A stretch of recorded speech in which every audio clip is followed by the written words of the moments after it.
We are back. It is episode 123 of the Hockey Cards Gongshow podcast. My name is Josh. I'm here with Troy. What's going on, Troy? Not a whole lot. Got home from hockey. We've done an interview. Now it's time to do the show. I'm ready to roll. Let's go.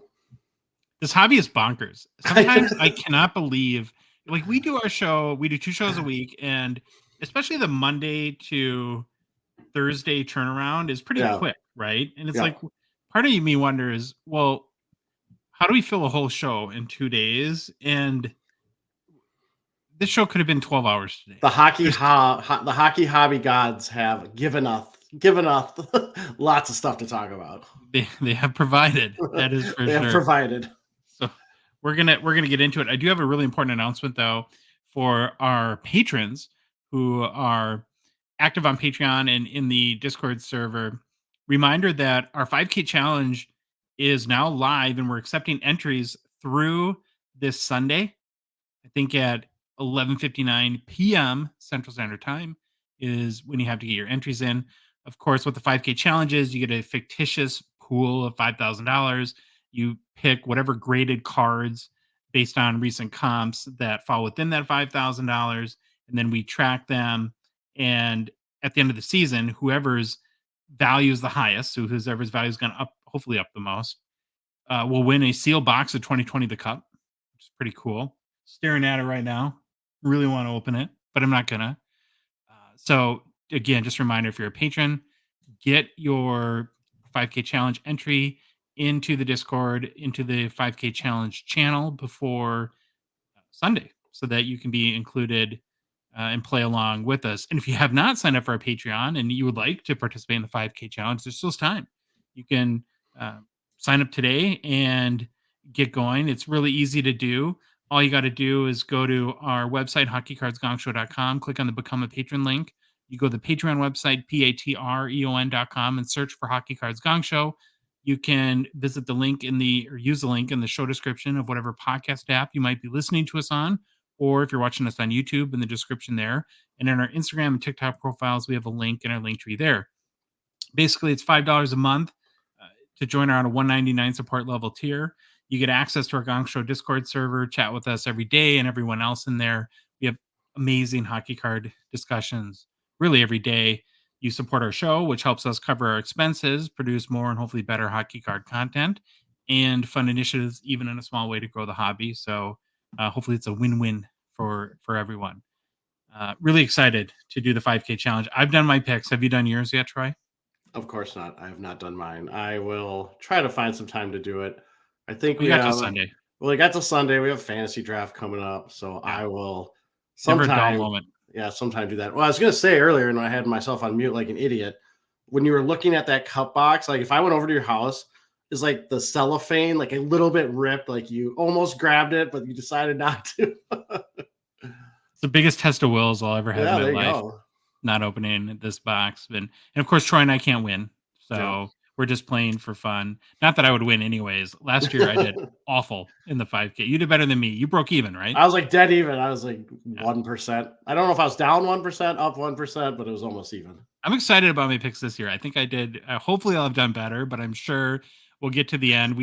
The final sort of evaluation period where we look at comps is like 1 or 2 days after the Stanley Cup Finals ends, and I'm sure it'll be a disaster. I'm just going to use ChatGPT. No, just kidding.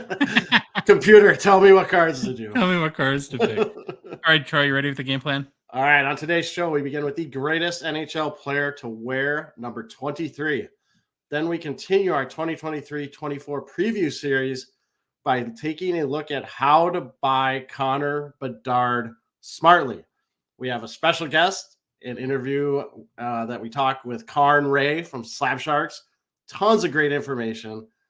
And Josh, I'm going to kind of break protocol here and not read the rest right away, but I was thinking, this might be a 30-minute interview, 25-minute interview on how to buy Connor Bedard smartly. But it went for a good while, like 55 an hour. It was a lot of good information. Karn brings a lot of information to the table. So I would implore everyone to stick around and listen to that interview. It's really, really good. Then we are off to hobby news, followed by, new product releases. Yeah.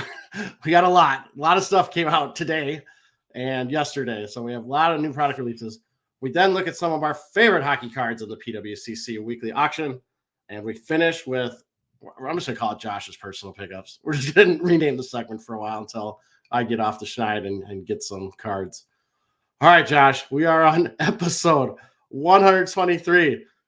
This is it. This is the last guy on the whole list of the top, the greatest NHL players to wear each number article from the Hockey Writers. So the greatest NHL player to wear number 33 per that article is Bob Gainey. Josh, do you remember? Kind of sad, Troy. Oh, it is kind of sad, but you got to remember Bob Gainey because he was a North Star guy too. No, I remember Bob Gainey, but it's like the end of an era. 100 shows we've done. It is an end of an era. Greatest player to wear. Now, if you don't like the segment, it might be good for you. If you're like, geez, when is it going to be over? But yeah, 23 Bob Gainey, end of an era. And the great thing is, about 3 seconds before we went live, we said, what do you think we should do next week or next episode? Yeah. More to come, I guess. We'll figure it out. Runners up at number 23 were Brian Bellows, hey, former North Star, Milan Hajduk, and Bob Nystrom. All right, overview. Bob Gainey, left winger from Peterborough, Ontario. Gainey was the 8th overall pick in the 1973 NHL Amateur Draft by the Montreal Canadiens. Gainey played in 1,160 regular season NHL games over a 16-season NHL career. Gainey played his entire career with the Montreal Canadiens.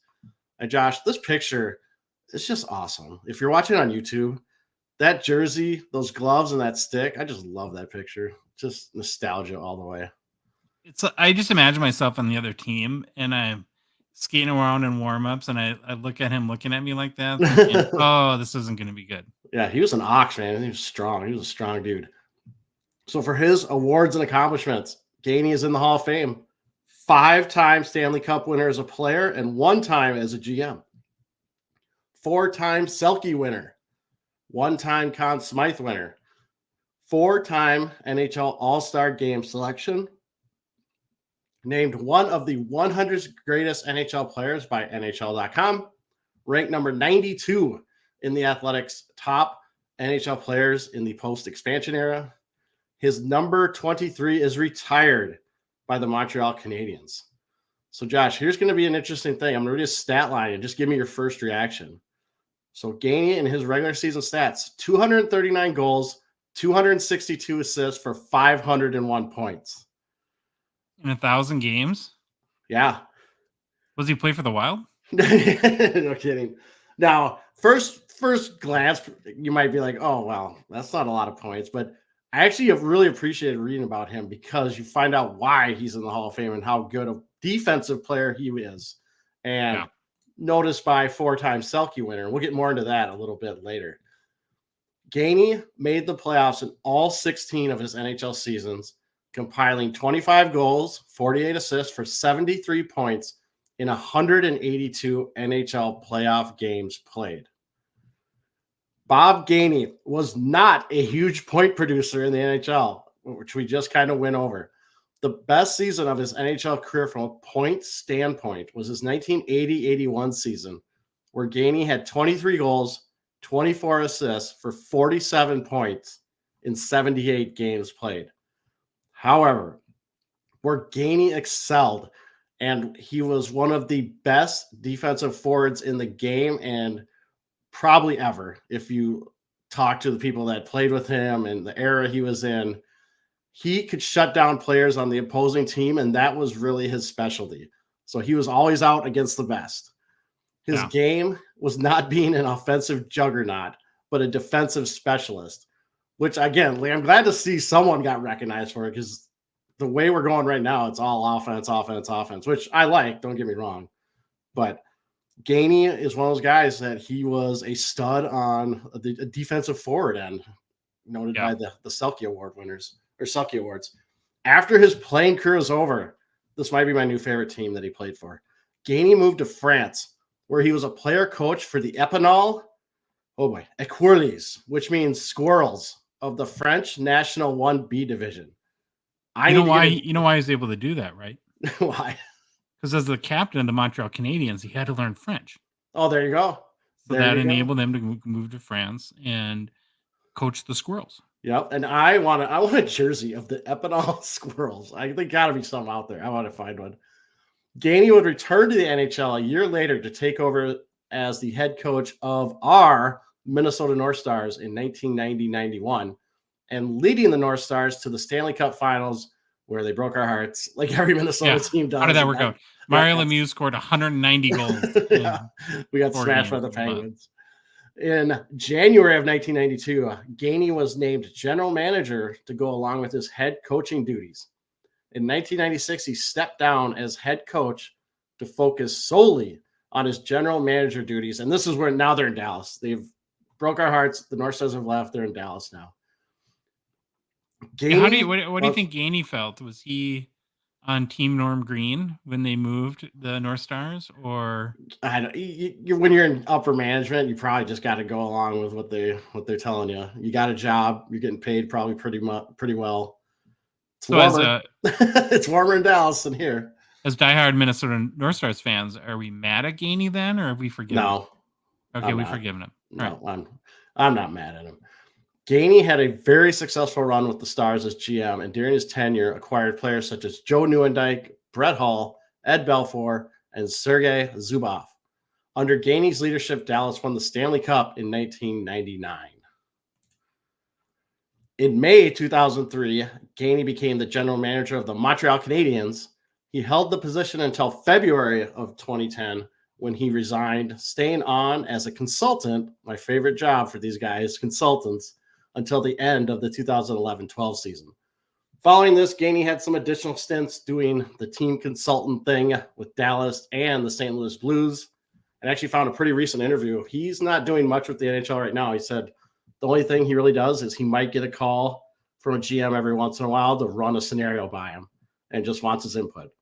So that's about what he does. I get that too. You get that all the time? Yeah, no, never. All right.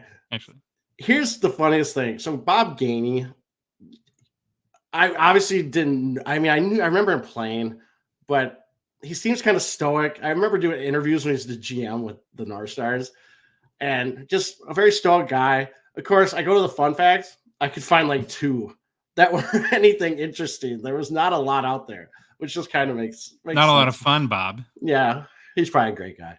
In 1973, when Gainey was drafted by the Montreal Canadiens in the NHL, he was also drafted 7th overall by our Minnesota Fighting Saints of the WHA.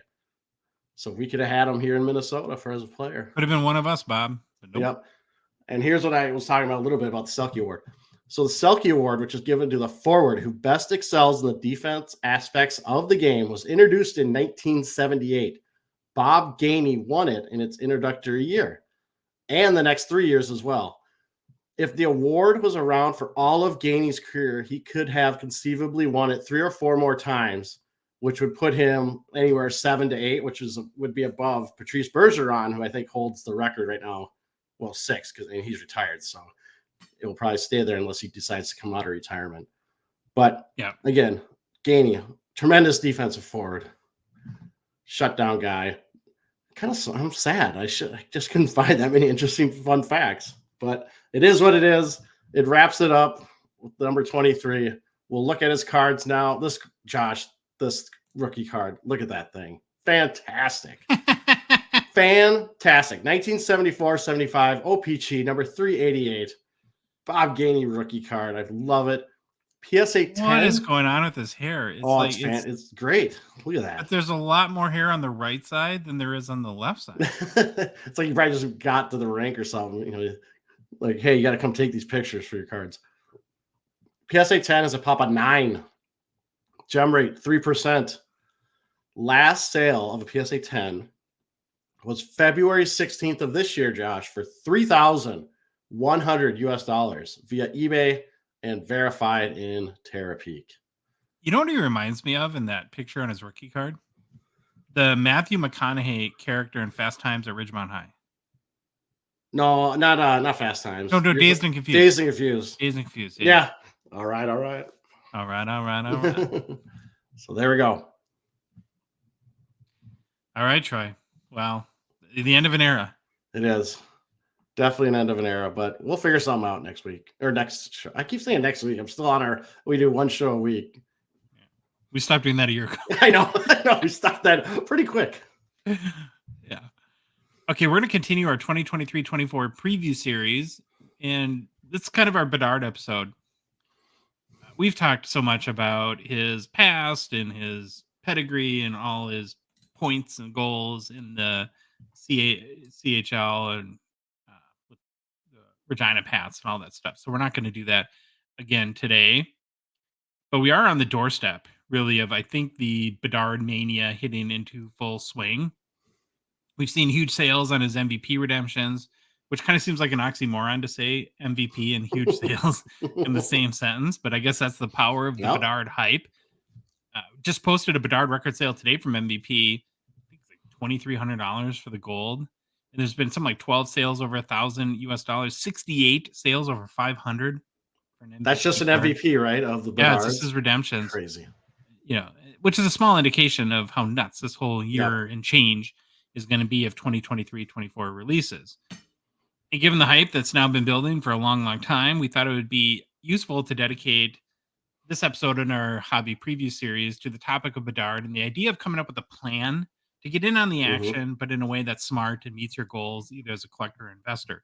Smart is a key word I've been thinking about because, well, it looks like everything is going to be really expensive, Troy. It's going to kind of force everyone to be smart. He has 5 points in 3 preseason games, which means nothing, but is not cooling the momentum either. And given this is such an important topic, and given that it entails the word smart, which is definitely out of our comfort zone, we needed to bring an expert on board. And so a little bit ago, we talked to Karn Rai from Slab Sharks. And long before Slab Sharks, Karn has been buying and investing in big top dollar hockey cards, rookie cards. And he had some great knowledge and just tips on how to go about this in the most intelligent way possible. So we're going to go ahead and roll that interview right now. All right, we're thrilled to welcome back to our show Karn Rai from Slab Sharks, who, in addition to co-founding Slab Sharks, of course, is a longtime hockey collector, has bought, owned, sold, traded for some of the biggest cards in the hobby. And as we wanted to broach the topic of how to collect Connor Bedard and I guess go at it intelligently, which is not something Troy and I are very good at. So we thought we needed to bring an expert on the show to help us go through this conversation. And like I said, the goal today is to chat about and hopefully give everyone a tip or two on how to be smart about the Connor Bedard chase so that because there are going to be winners and losers, right, Karn, as we come out of this, like there is with any chase of a player. Absolutely. That's for sure. Well, and again, welcome back. So where I wanted to start is a little bit of a history and kind of maybe bring people or give people a little background as to why you're such a great person to have this conversation. I've heard you talk a lot before about when Austin Matthews was coming into the league and a rookie. You went pretty heavy into collecting his cards, didn't you? Yeah. At some point, it was almost, I felt like I owned at least one of every one of his rookie cards. So it was pretty neat. Okay, I heard you say something. I think it was on the PWCC premiere show, but I got to have you repeat it here because it blew my mind. Did you not own like most of the high gloss Young Guns at one point? Yeah, most of the high gloss Young Guns, even Nylander as well. And I have a picture actually. It's somewhere on my phone. I need to find it because I was looking for it the other day when I mentioned it. I had 9 Black Label Young Guns when there was 11, so I had them all stacked in a row, and I had a nice picture of them. So it was a good time to be in the hobby back in those days. So what was it about Matthews that really got your fire lit to go and get a whole bunch of his big rookie cards? So I'm like absolutely huge Leafs fan. Didn't miss one game my entire life. Basically, I would be at like banquet hall parties and I'd have the game streaming on the phone or listening to it on the radio before streaming was a thing. And I just remember asking myself who this Austin Matthews kid was during the World Juniors when he was playing for Team USA, and he just had this like swagger about him. And obviously, as the time came closer to his draft year, you start hearing his name being the number 1 overall pick. So I was just extremely excited about the opportunity. And fortunately and unfortunately, the Leafs weren't too good of a team for quite a while there. So it was, great to have that opportunity to draft someone like that. And I felt that was the year I wanted to collect him and truly just connect to this player from his day one in the NHL. So did you just go all in? Were you just trying to get anything and everything that you thought was an important card of his, or did you have a specific plan as to how you went about it?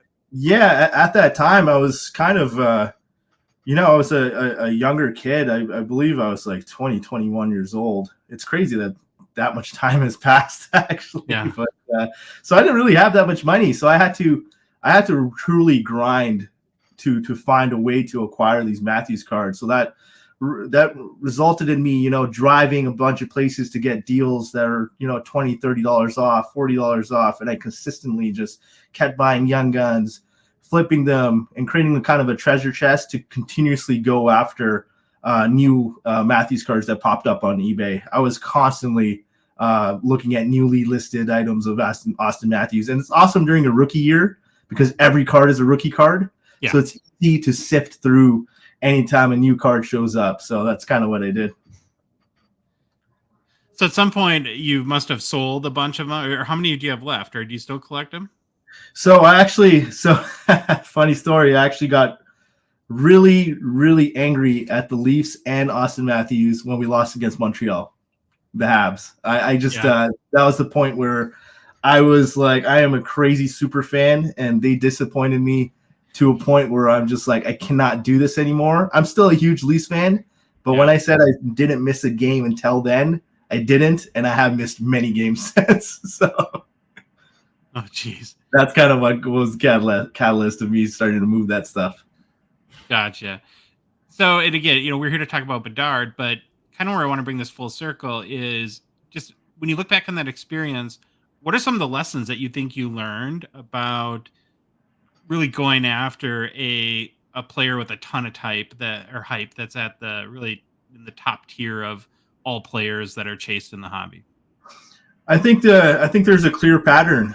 I think when you look at kind of the ecosystem of sports cards, right? You got to look at each genre and you have to think about how much money is in this pool, right? And that money can increase and decrease based on, if there's more collectors or less collectors, or more investors or less investors. But typically during a period of time like a rookie season, that pool is, stagnant. That money is there.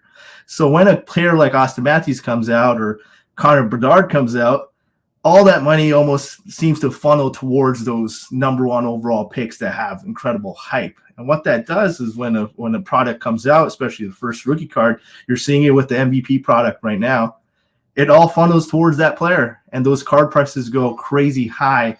So it's almost, tough to start buying right when cards release. However, money moves away from other players. That's why you're starting to see a little bit of dips in guys like Tage Thompson, even Jason Robertson, Kirill Kaprizov. Money moves away, and it heads towards the number 1 hyped guy, and that's who Connor Bedard is right now. And it's not to say you stay away from the hype. You just got to be smart about the hype. You got to figure out what cards are worth buying. Is the Young Guns going to be worth buying once it comes out? Pre-orders? No, absolutely not. Because at that point, there's a manufactured scarcity, which is from Upper Deck, and there's also manufactured scarcity and availability. That is just what's available on the market. So when you have everyone that's looking towards funneling all their dollars towards this hyped player, and there's not much out there, that pushes prices up like crazy. So now, should I buy his Young Guns on release day? That's a different story. You can find deals. You can find people that, are looking for quick cash. So they have lower buy it nows than others. Maybe, auctions might be something you stay away from. However, if you see a crisp copy of the first Young Guns, and you're the first one to have a gem mint copy, and you can send that to PSA and or Beckett or Tag, and you can get that first 10, and you're the first one to market on that 10. Even if you're paying an exorbitant amount for his first Young Guns, I can almost guarantee you're going to make a lot more money being that first PSA 10 on the market too. So there's a way to even create value for yourself in a hyped market. No, that makes a ton of sense. So I want to talk about the environment a little bit too. And Troy and I were like young dads building our careers, casual hockey fans in 2015 and 2016. But I know you were, of course, more involved in the hobby. And how do you compare and contrast however you want to classify it, whether it be the hype or of Connor Bedard compared to what it was for McDavid or Austin Matthews? Very, very similar to Connor McDavid. I always said that, Connor McDavid had that transcendent kind of energy about him. It almost felt like, you knew there were Americans stacking up on him. And back then, hockey was a lot more even Canadian than it is now. And you knew these big collectors were starting to pick up his cards. With Austin Matthews, it was a little bit more than regional, but primarily regional. Regional meaning it was Torontonians going after them. And they're, big collectors in Toronto. And so there was still money flowing, but it was still kind of regional. And a player like Marner, for example, was completely regional. So, a guy in Vancouver and Edmonton wasn't really starting a Marner PC. You might have had a few Matthews guys across country, but, Marner and Nylander are completely regional. Now, Connor Bedard, that energy seems exactly the same way as Connor McDavid was, transcendent, and you feel, David Adams with their pre-orders at $300 US for a Series 2 box now. You feel, comments on Instagram from prominent American influencers talking about hockey for the first time. Facebook groups where hockey is never a topic. People are talking about, hey, what kind of cool products is coming out for the hockey season this year. So there is a different energy about it for sure. Oh, I could totally agree with that. I think twice in the last 3 or 4 days, I've gotten text messages from random people that know me that are like, which Connor Bedard cards do I need to buy? And I'm like, I never even knew you were interested in hockey cards. Then you got to kind of try to roll people through it. How is the market different though? I mean, is there there has to be a huge difference in just the overall hobby environment between Connor McDavid and today? Yeah, for sure. I think Connor McDavid, there were still opportunities to get cards pretty cheap, right? I don't think sports cards at that time frame were considered anything other than a complete hobby. And look, we all love it as a hobby still today, but now there are speculative values in sports cards. So people do hope to pay big to get bigger dollars down the line. Whether that's correct or not, that's a different story, but that is the environment now. Back then, it was primarily buy something and you hope in 2 to 3 to 4 years it goes up 10%, 20%, 30%. And that's a slow growth rate, but it was a nice growth rate. It was fun to collect, and you didn't really see strong dips either, right? Now it's a little bit more volatile, a little bit more scary, a little bit more risky. So are you a Bedard guy? Is he a guy that you just personally that excites you and is a guy that you could see yourself maybe going in on some big cards for, or are you staying away at this point? I like the excitement. I love the excitement. And I'm not really a guy that falls in the excitement hype a lot, whether it be, other sports or hockey. But something about Connor Bedard and the fact that, the Blackhawks jersey is just so nice looking. You just think about the Patrick Kane and Jonathan Toews era and how, Chicago can really get that media attention as well if they become a great team. It just seems like on an investment side, it makes a lot of sense. Now, on the other side, in terms of who he is as a player, so far what I'm seeing is this amazing Team Canada World Juniors goal, and I'm seeing him dipsy doodle around these preseason players and prospects. But if he does that in the NHL, that's exciting. That's I think that's something you need in the hobby, and that chase, that competitive nature of building a PC as well or building a collection. when someone is hot, and it could be as hot as someone like Connor McDavid. I think it's a very, very easy thing to get into. Well, we can speak best about the environment here in the U.S., but one of the differences I can tell already with Bedard is that it appears that the NHL cares to market Bedard here in the U.S. So there's, I think, between ESPN and TNT on opening night and then the second night of the season, there's 5 or 6 games, 0 Connor McDavid games, in which I made the analogy, and you're a basketball too, or guy too, Karn. It's like in '96, the NBA having Christmas Day having 7 games and not having Michael Jordan.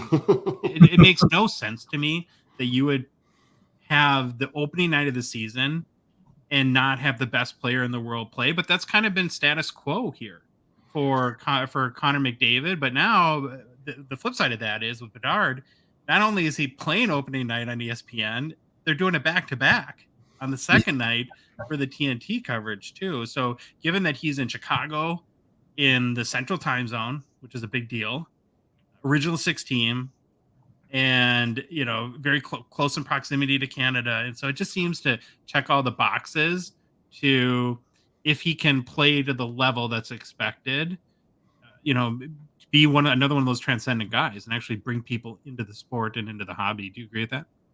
Yeah, 100%. And there's going to be some 5-color patches out there as well to add on. Oh yeah, There's going to be patch wars for the best Bedard card for sure. Okay, so before we get into maybe some specific tips or ideas or ways that you would approach going about and collecting Bedard this year, as often like when I do this, I like to start with more like the don'ts or the mistakes that we think people will unfortunately make, because sometimes the best lesson in what to do is to learn what not to do, right? And so I have some down, and then we'll get your opinion, Troy, and obviously your opinion too, Karn. But maybe I'll kick it off. And so I think the first mistake people are going to make is overextending themselves, and maybe getting caught up in FOMO a little bit, especially with these initial releases. So we've already seen with MVP, there's something like 12 sales over $1,000 already for his redemptions, and we're gonna have artifacts coming out real soon, and it just feels like that people are gonna be tempted to spend more money than probably they should. Do you guys agree with that? Absolutely. And I think where that becomes a problem is when you kind of marry the idea of, well, I probably should spend Y, but I'm going to spend, or X, but I'm going to spend Y because I'm really confident in 6 months I'll be able to triple my money. And to me, I think that the people thinking that, especially in the short term, that these cards are just going to go up, up, up, and up, to me is a big mistake. What do you think on that, card? Yeah, I think I'm a big kind of speaker on the idea that it's always good to be cautious, and that includes individuals and shops. I believe that shops might be over leveraging themselves as well, and it's all based on a kid that hasn't played in the NHL yet.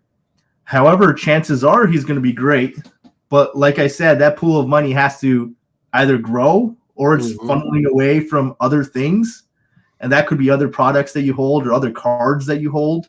So your value could be dropping in the other guys and just rising in the Bedard. So you got to look at things in aggregate and really kind of have a real analysis on what you're doing, and not just get caught up in Bedard prices going up. But I think that's actually one of the and I put myself in this boat too, where I've made this mistake a lot. But I think we're collectors that want. I always want to say too, listen, if any car you buy that you can afford and you don't care if the value is, it's a good deal for you and happy for you, and there's never anything wrong with that. But so many people, I don't think enough people admit the fact that they buy these cards in addition to liking them, wanting them to go up in value, or that's an important aspect to them. And so often we think solely in the micro versus the macro. Artifacts is out, there's Bedard releases, I want one, everybody's competing from, I have to have it.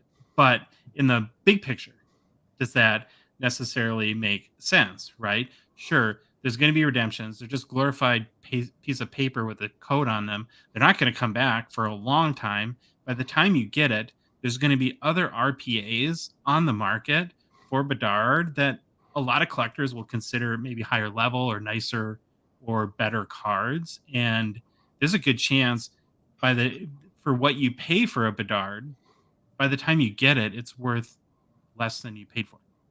Yeah, availability, scarcity, right? When there's not a lot of products out, when it's only MVP and artifacts and the other cards, Black Diamond and the other things that come out early. All the money is flowing towards these three products, right? So the value is going to be high off the get-go. That's why timing is extremely important when it comes to hyped rookies. And we won't get into the tips yet, but I'll just to kind of segue a little bit, set it up for the future. That being said, if there's an extremely rare card in artifacts, that's a 1 of 1 or something like that, and it's priced kind of fairly or reasonably, maybe go after that one instead of the out of 199 redemption.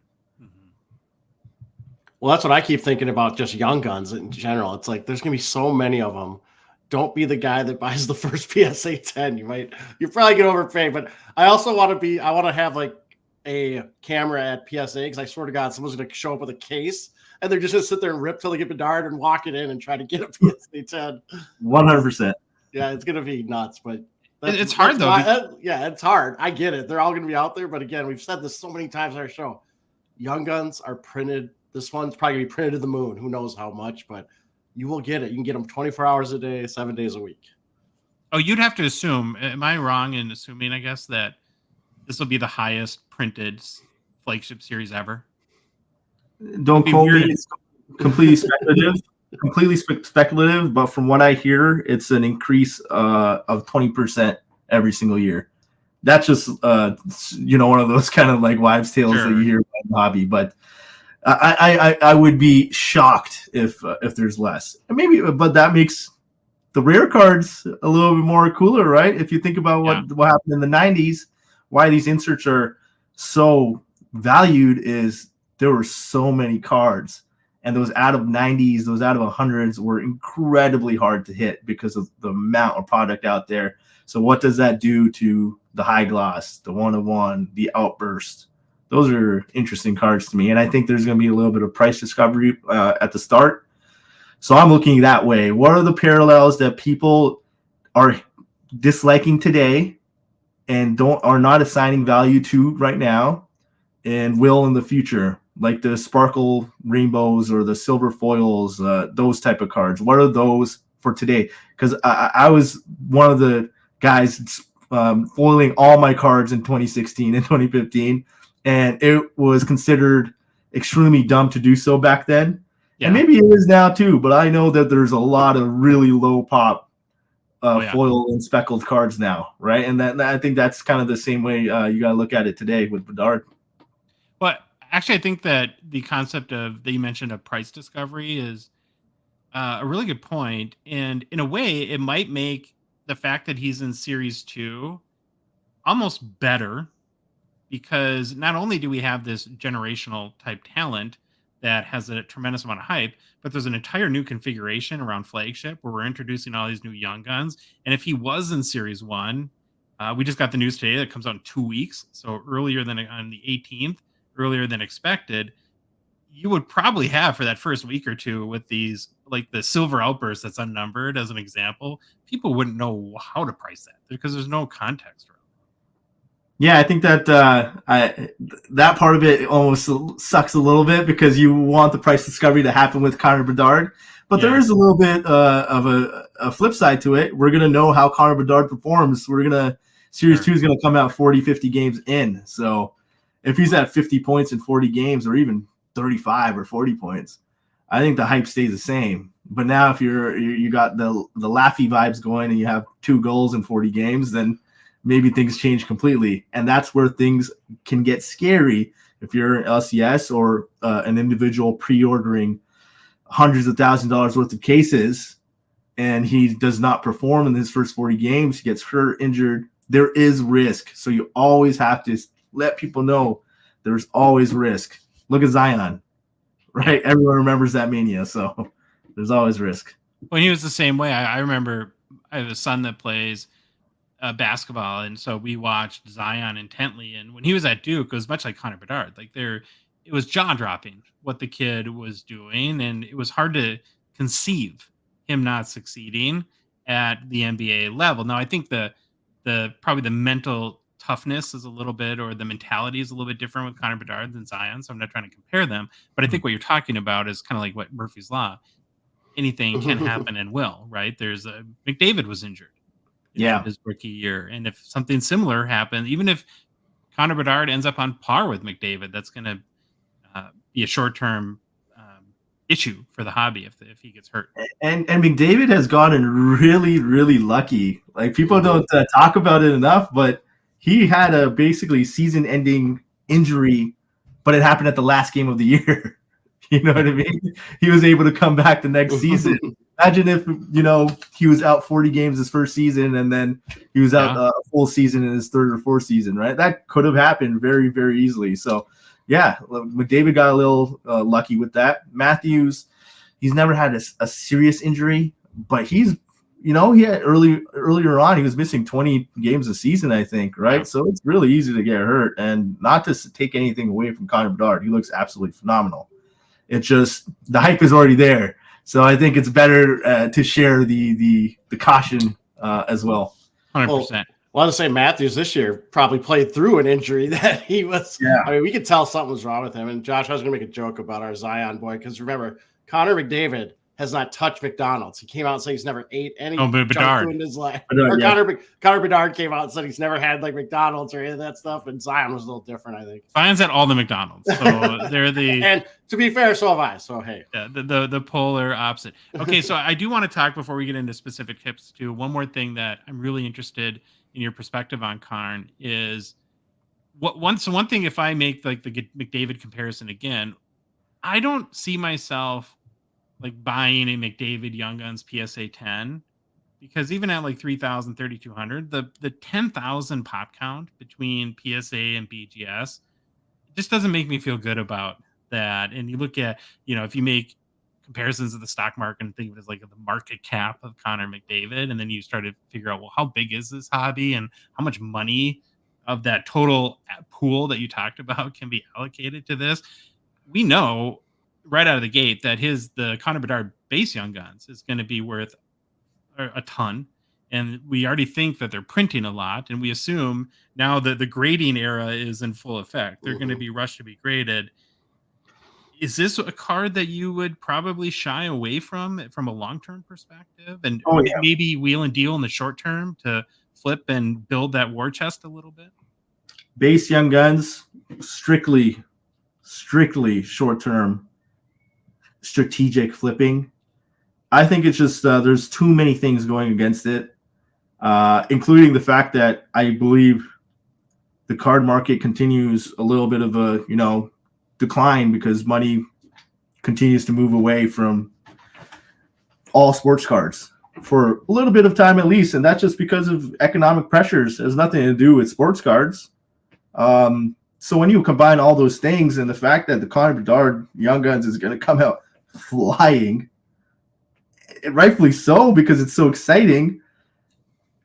At the same time, it's going to get caught up. It's going to get people caught up in something, and they're going to lose some money, I think. And hopefully too many people don't. But at the same time, you're right.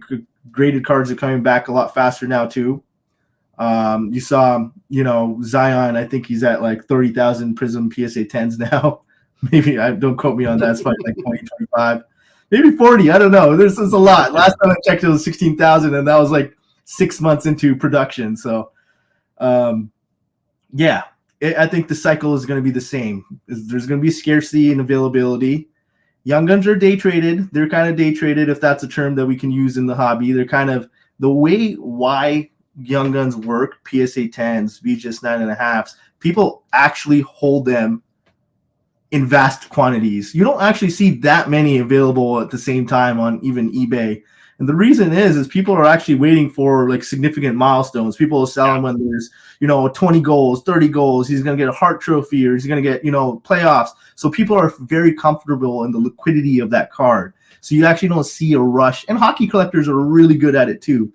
There wasn't a lot of places to sell in Canada, so you don't actually, see a lot of things on the market. I think even with Slab Sharks, we help that liquidity and help the availability of cards as well. So that actually, I think, does, affect the market a little bit. The holding nature may be affected as Canadians are more understanding of the tools and resources available in this industry.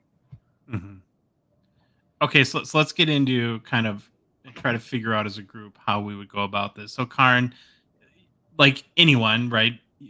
Hypothetically, we don't have an unlimited budget. We're not coming into this with the billionaires bankroll, and we want to join in the excitement, because I think that we're not trying to be a wet blanket here on the whole Connor, but we're all excited about Connor Bedard, and we all want to. Part of getting in on these rookie cards is you feel like you're participating. You feel, and now you have more of a vested or rooting interest in that player, and so totally get that perspective. But again, to kind of bring back the theme of today is we want to help people do it in a smart way and help everyone do it in a way that kind of achieves your, whether it be collecting or investing goals. So in your mind, what are the kind of like the key things or ideas that you're going to take to approaching this whole Connor Bedard chase? So I'll do it on 2 steps. So if you're kind of a higher end guy, or, someone that, is on a budget, someone that is on a budget, find the next OPG Platinum. OPG Platinum is already OPG Platinum now, but in 2015, 2016, OPG Platinum was not a throwaway product, but it was like not a top 5 product.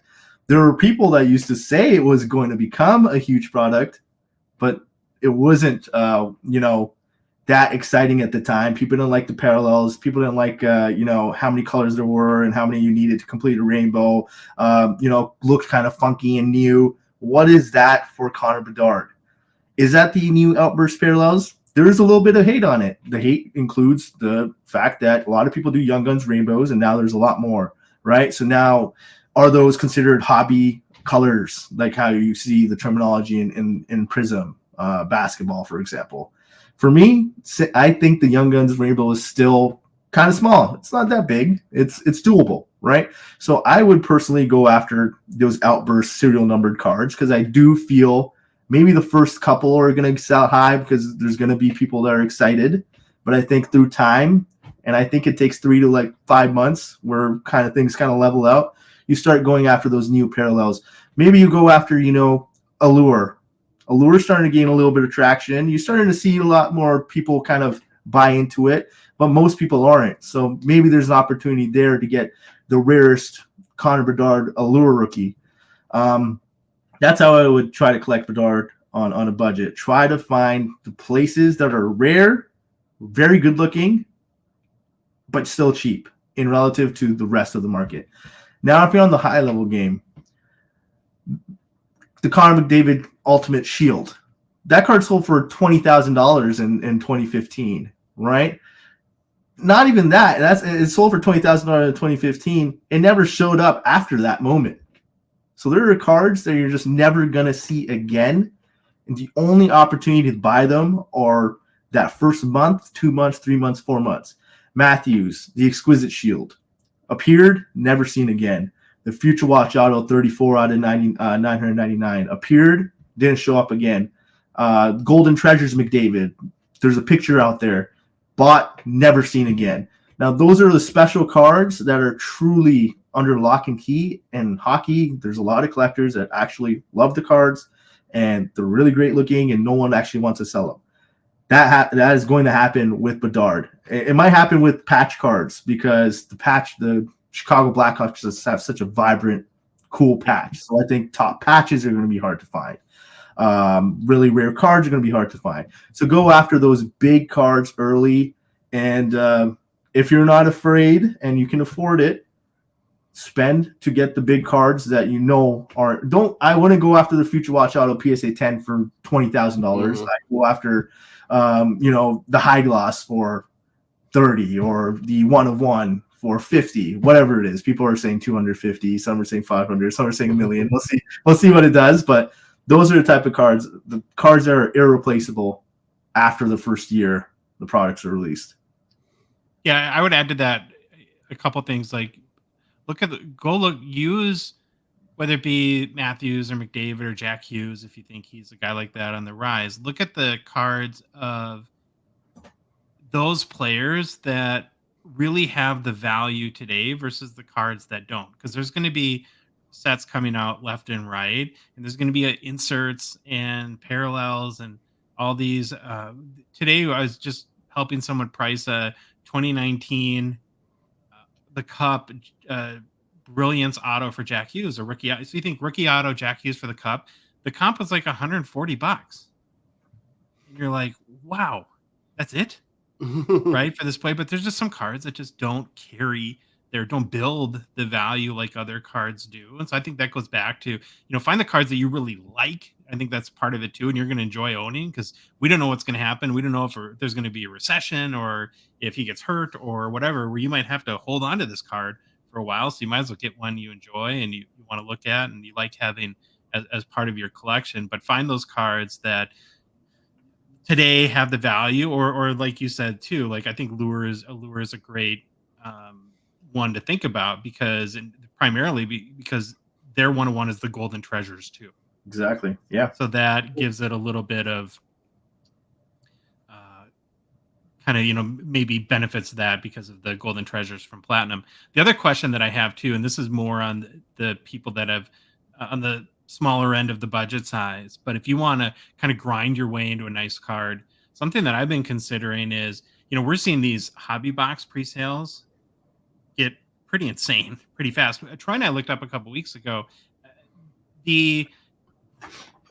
when you went from 2014 Series 2 to 2015 Series 1 that had the McDavid rookie, I think there's Troy, like a 38% increase. No, something like that. I mean, we're going to be looking at maybe a 100 to 150% increase for Connor Bedard. And when it comes to hobby boxes, is retail a play? You have the same odds as a young gun as you do in hobby. Now, you're not going to get the 101 in a retail. You're not going to get some of these real high serial numbers. But especially early on, if the base young guns are going crazy, and you want to try to rip something and try to get lucky and find one, do you guys see retail as being actually, and I would have never thought in my life that I would ever consider retail again. But this actually has me thinking about it. Am I crazy? Funny enough, I actually have never went after any retail, and I'm all in on tins, retail tins. I'm a big believer in the retail tins. McDavid retail tins go for $300-$400. These are only $50, $60. There are 3 young guns per tin. I don't mind that. I think it's a cheap way to enter the market, and there's going to be a lot of them though. But people said that about McDavid as well. It was never ending. McDavid tins were in Walmarts until like 2017, but they eventually dried out. So I think the Bedards will too. And if you're on a lower budget and you want to invest, right? This is a caveat. I hate the investing thing because some people don't like it. However, if you do want to invest on a lower budget, just buy some wax. Just buy one case, buy one box, or buy one box of each product. Get one artifacts. Get the whole line of products. That's not going to cost too much. You spend $150, $200 per box, and yeah, that's a high number as well. But safe, very safe. You don't lose all your money on wax ever. And if Bedard is any sort of player, it's going to be rare down the line. So that's a good way to collect on a budget too. It's just collecting wax. It's a different mind frame. It really is. I can't personally do it. It's hard for me. I always just want to open it. But if you get into the way it looks, the pictures on the boxes, and you get into that vibe and energy, kind of how Pokemon collectors do, they love collecting wax boxes. There's a play there for sure. Well, I'll add something to that too, because while I think to this point, like I mentioned before, the whole Bedard scenario has almost been too good to be true with him coming in the US market, going into Chicago time zone, all that stuff. It almost seems like that this can't happen, but the best thing for the hobby would for it to take a year for that 101 to be found. Because that's where too, if you're invested in wax, I think that's going to be the biggest determinant in value aside from how he plays. That'll be number one. But if you stash a few hobby boxes or stash a case and it's 6 months down after release and he's a Calder Trophy winner and he's had an amazing rookie season, I can't imagine that those prices aren't just going to go up, up, and up. Oh yeah, and even the other way around. Even if it does get hit, think about like McDavid, Series 1 hobby case. I think 7 or 8 of the high glosses have been hit, so there's only like 2 left. Mm-hmm. Those cases are still doing crazy numbers. So I think it's just the value of having McDavid your case sealed. It has nothing to do with anything else. So I agree with you though. If like think about Doncic Black Prism for the basketball guys out there, 2018. That has not been hit yet for anyone's knowledge, that anyone knows is what I mean. And that case is still considered a very, very huge case because of that fact. And people don't really – the Luka Doncic cards are going way down, but those cases are holding up pretty nicely just because of that idea. So I completely agree. Well, the couple things around that too that we never think about is, number one, not everyone that pulls a card immediately runs it to social media. So it could have been pulled, but we just may never know. Or maybe some 6-year-old pulled it and mom threw it away that night when cleaning the kitchen. There's always that opportunity too. So, hey, 11-year-old or 13-year-old hit that Lewis Hamilton Superfractor 101 in a Canadian shop out of 1 pack. So to think it's not possible, it definitely is. Yeah, there we go. Anything else that you want to kind of throw in the mix, either Karn or Troy, as far as things people should think about, as because we're really on the doorstep of this whole Bedard mania kicking into full gear here? I think for me is have fun, but most importantly, and this is a serious topic, and I think I see it a lot more, even on the Slab Sharks side, you start, you get a different pulse in the hobby when you're, a service, an auction place, because you start, seeing and sensing a little bit more of an angry energy or an overextension energy. There's a little bit more, people need a little bit more money now. It's getting a little bit tighter. And you can see that playing a role in like the character and the personality and the way people are talking to one another, how they're playing out in social media. And the idea is don't overextend yourself. Be smart about, your finances. At the end of the day, these are not stocks. And maybe they acted like stocks for a few years, but that does not mean they're going to act like stocks in the next few years. And maybe they do. We don't know. That's the beauty of sports cards. But at the same time, just make sure you're not over leveraged and gambling to the point where this affects you outside of the hobby. I think that's number one. Yeah, that's a very good point. The way I look at it is if you buy cards and they go up in value to a small degree or a big degree, and to you, that's the icing on the cake, then you're doing it right. When you buy cards needing them to go up and it's causing you stress if the values go down, or it's hurting or it's taking away from the financial health of yourself and your family, then the hobby is actually being a negative in your life. Yeah, and it happens at all stages as well. This is not an issue just on the lower end, the mid end, or the high end. There's guys on the high end over leveraged just the same, maybe just bigger cards. At the end of the day, it's cardboard. We've seen $500,000 cards go to $20,000 in the last 2 years. That hurts no matter who you are, right? So I think this is a thing that plays a role in every level of the hobby.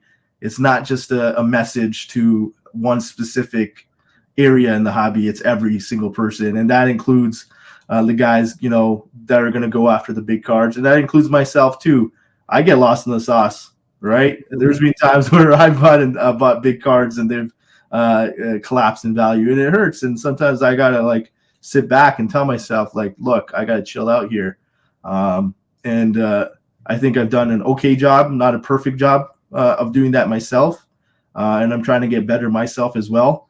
But even with Bedard, I even told myself I can't go too hard on him. So, yeah. Well, I think that's part of what makes this hobby so beautiful is that no matter how seasoned you are or how smart you think you are, how much research you can do, there's no 100% foolproof way to go about this. There's a million moving variables, both with inside the card market and in the macroeconomic environment that affect things. And the players are human beings and they have ups and downs and things happen like injuries or stuff in their life or God forbid tragedies or even something like that. And so, yeah, there's no way to have it's all up to chance to a certain degree, right? Yeah, and I think another thing is as well, when there's a hyped prospect, sometimes a weird community also develops where people want the prospect to fail for some reason. That happens with a lot of athletes, whether it be LeBron haters, Zion haters. Funny enough, not a lot of McDavid haters, because I think he's just so good and no one can actually say anything about him.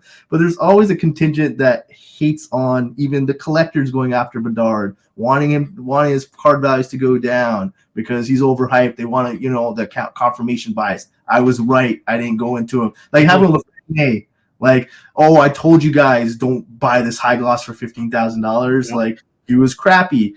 Like, we don't know what's gonna happen.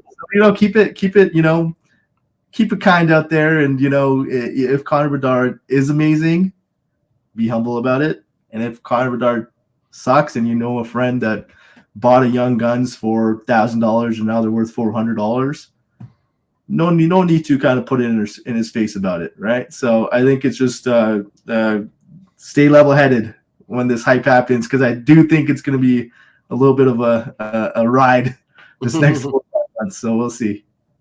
I haven't noticed much sort of anti-Bedard sentiment. Have you guys? I have a little bit on Twitter. Really? Yeah, there is a little. Like people are complaining about. Well, obviously it's Twitter, or it's X, whatever it's called now.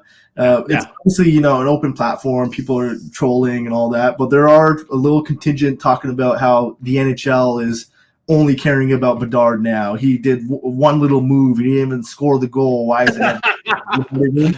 So it's starting to develop a little bit, and it always does. So it's interesting. Well, I saw people kind of jump on him too. He got mad at the reporter. He kind of snapped at a reporter for stepping on the logo. Oh, yeah. Whatever your opinion of it is, kind of ridiculous, whatever, but it's one of those hockey traditions. And I saw a lot of people tweeting like, oh, Bedard, being a baby now and all this stuff. And it's just like, yeah, okay. He's got personality. And that can rub people the wrong way. Like, for example, yesterday he scored his first preseason goal, and it was an empty netter. And he was visibly like upset about it. Like he shook his head that he was angry that his first goal was an empty net goal. You could take that as like passion, like, wow, this guy really wants to score a goal. Or you could take that as like, this guy's a little bit of a baby. Like, why is he complaining about a goal he scored? Does he think he's like someone like, is he a god or something like that? So I can see him having some haters, man. That's for sure. Well, I love the part where they asked him about the overtime game when he's like, he didn't look at the bench and he's like, I like to play hockey.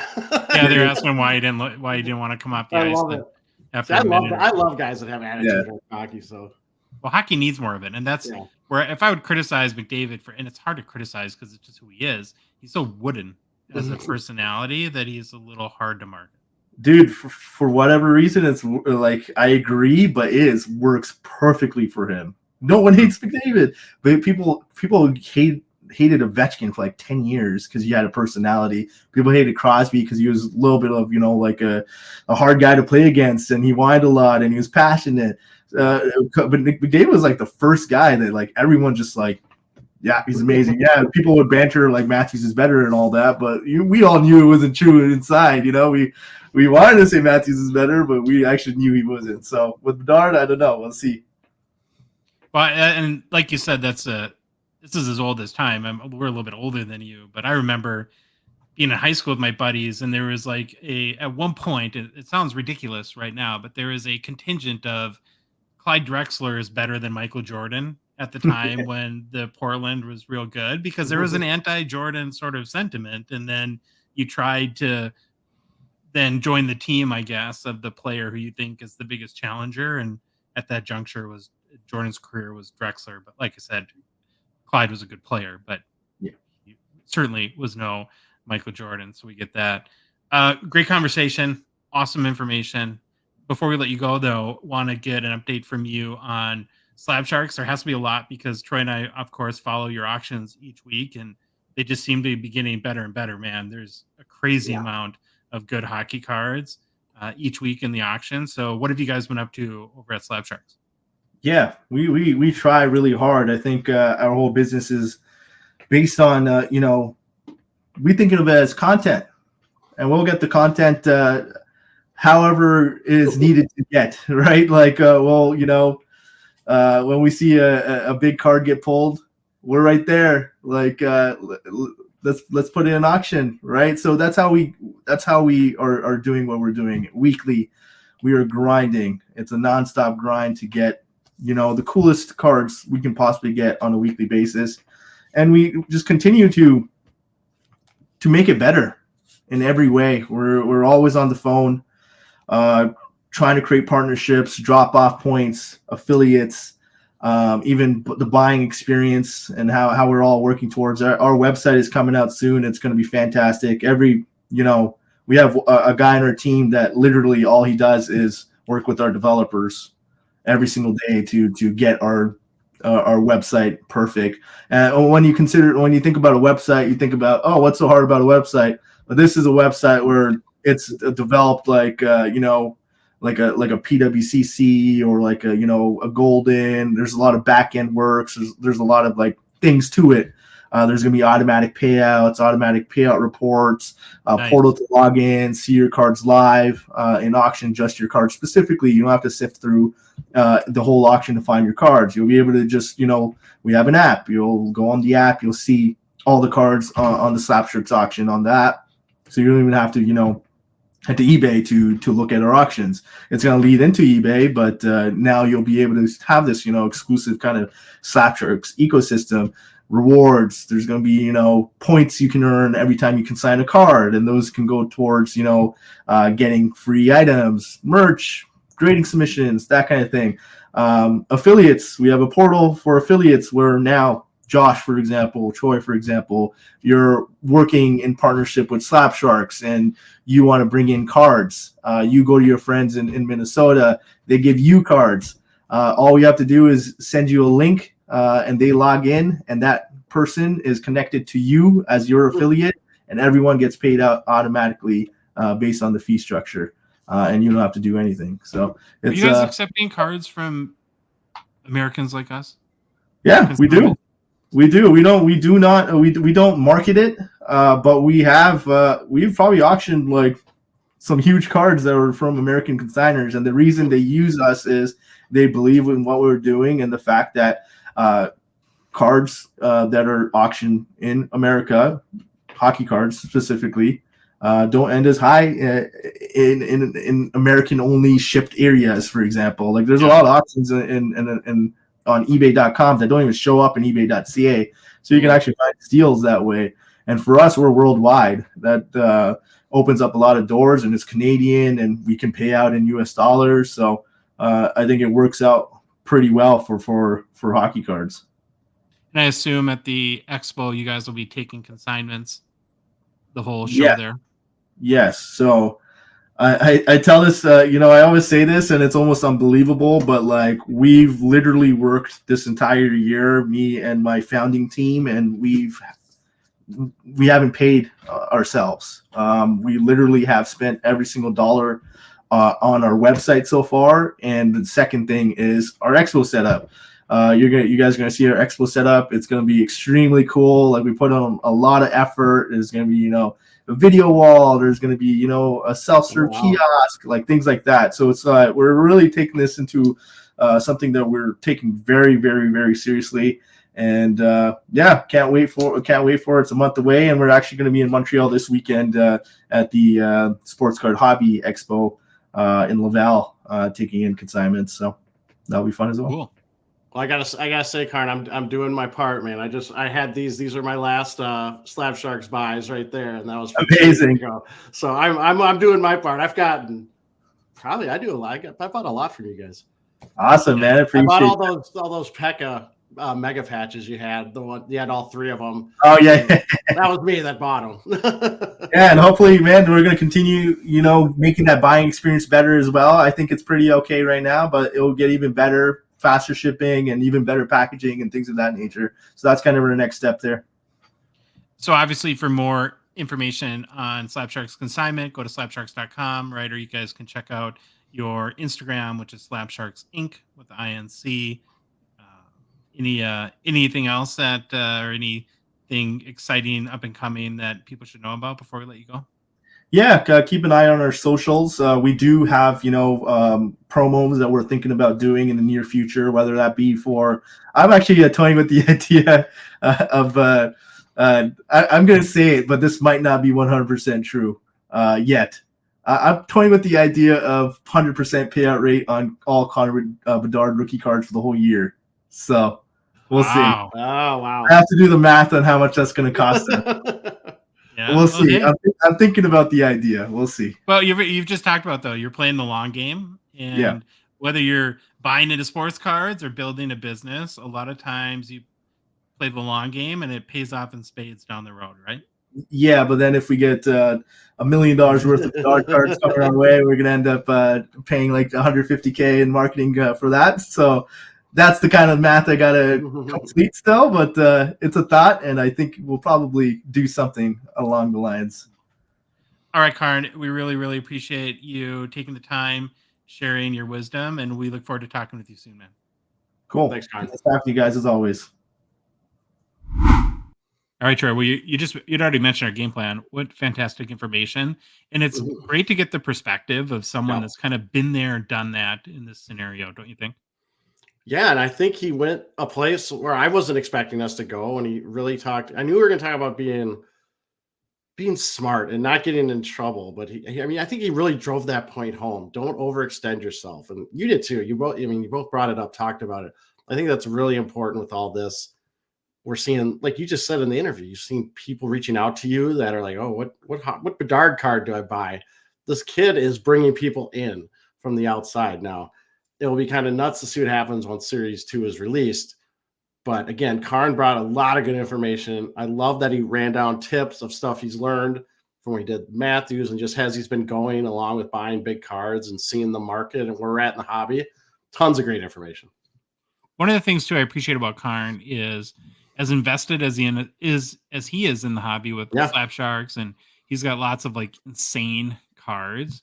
He's not like the carnival barker type where he's actually a very like pragmatic and cautious guy, and I've never really seen him go like, oh, the market's going to explode and everyone's going to get rich sort of kind of deal. I think he's always kind of hedging on being conservative, which I really think is a smart approach, and like I said, appreciate that perspective to him. So thanks a lot, Karn, for your time and wisdom.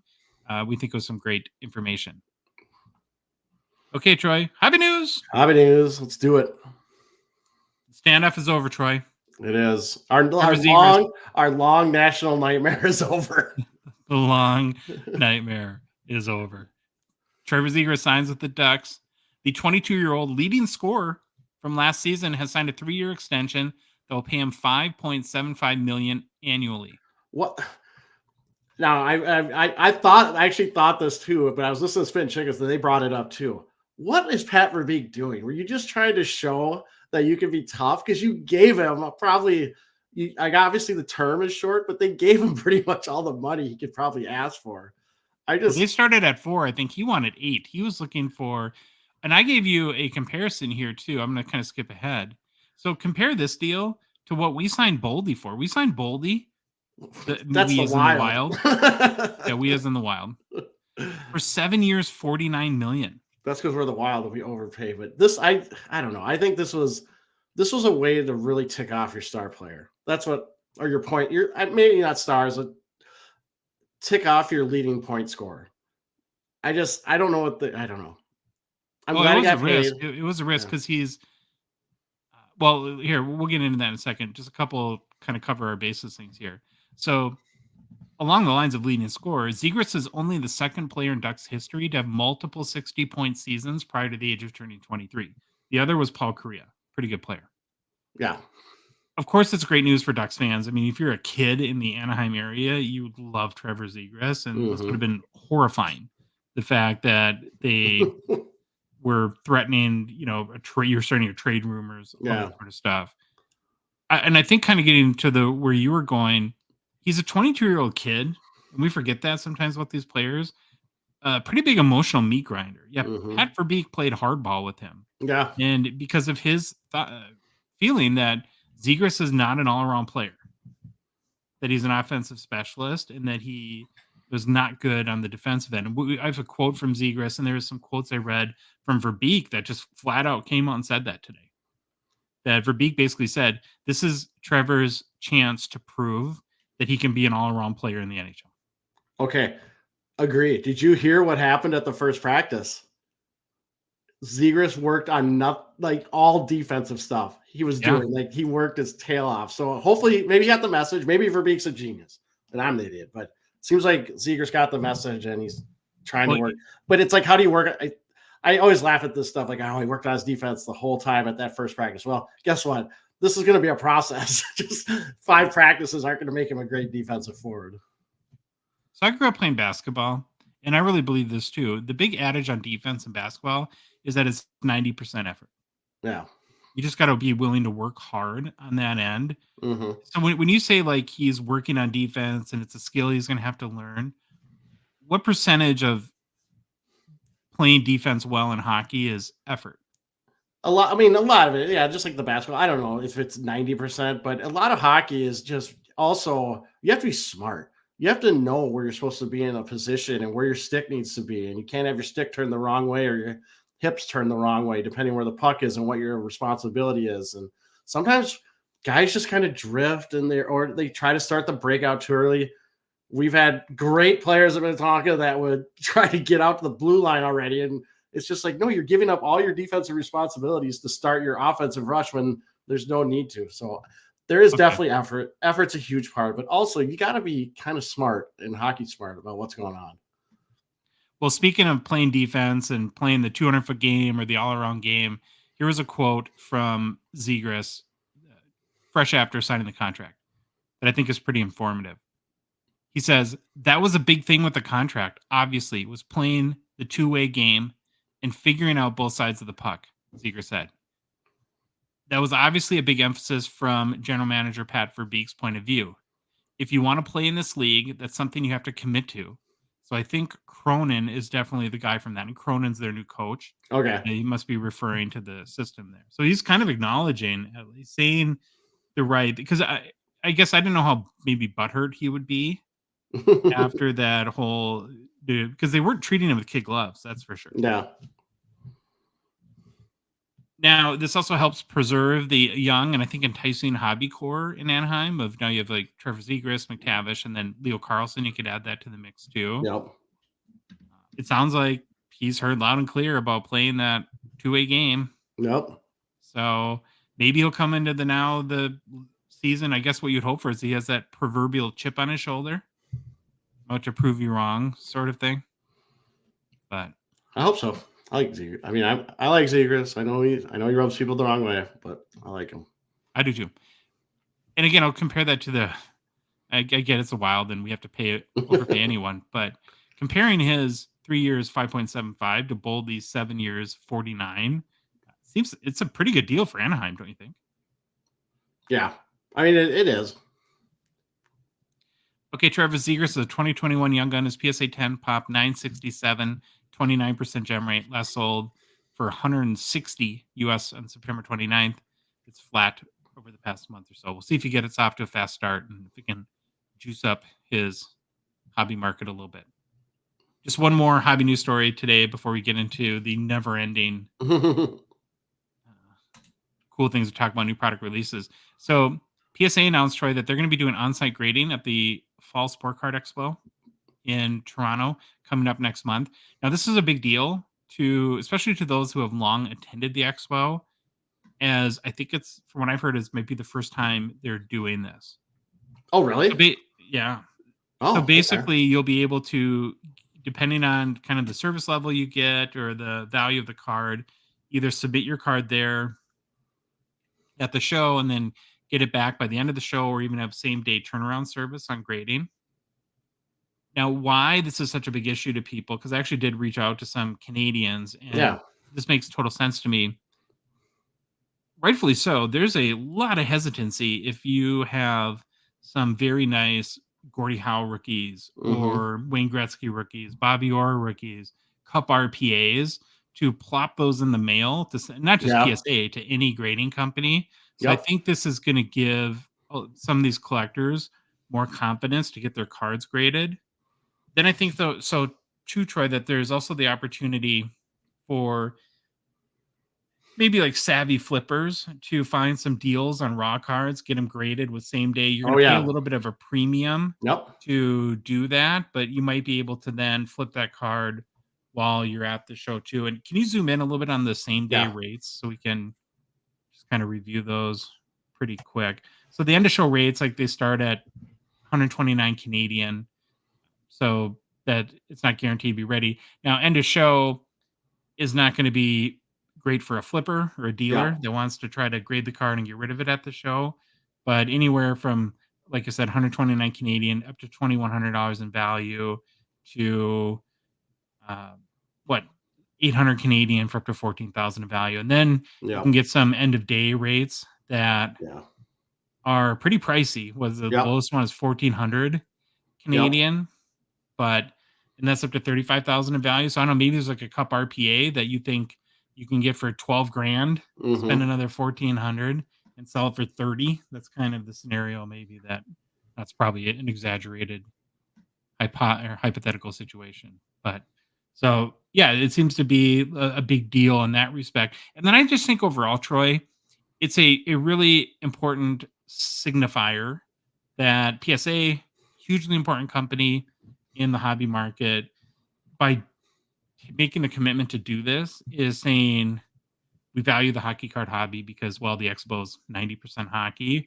And the expo is a big enough deal and a big enough show where they would want to move all their infrastructure up there and accept submissions for either end of day or end of show turnaround. Or if you're a big balla and you have $350,000 plus card, you can get 3-hour turnaround. I appreciate that they're doing this and all that stuff. This hurts my head. I can't stand all these various structures and fees and upcharging because the card's worth so much money. It drives me insane. But again, like we said, PSA is the top dog right now. So it's good they're doing this, especially for people that like PSA and want to grade with them at the expo.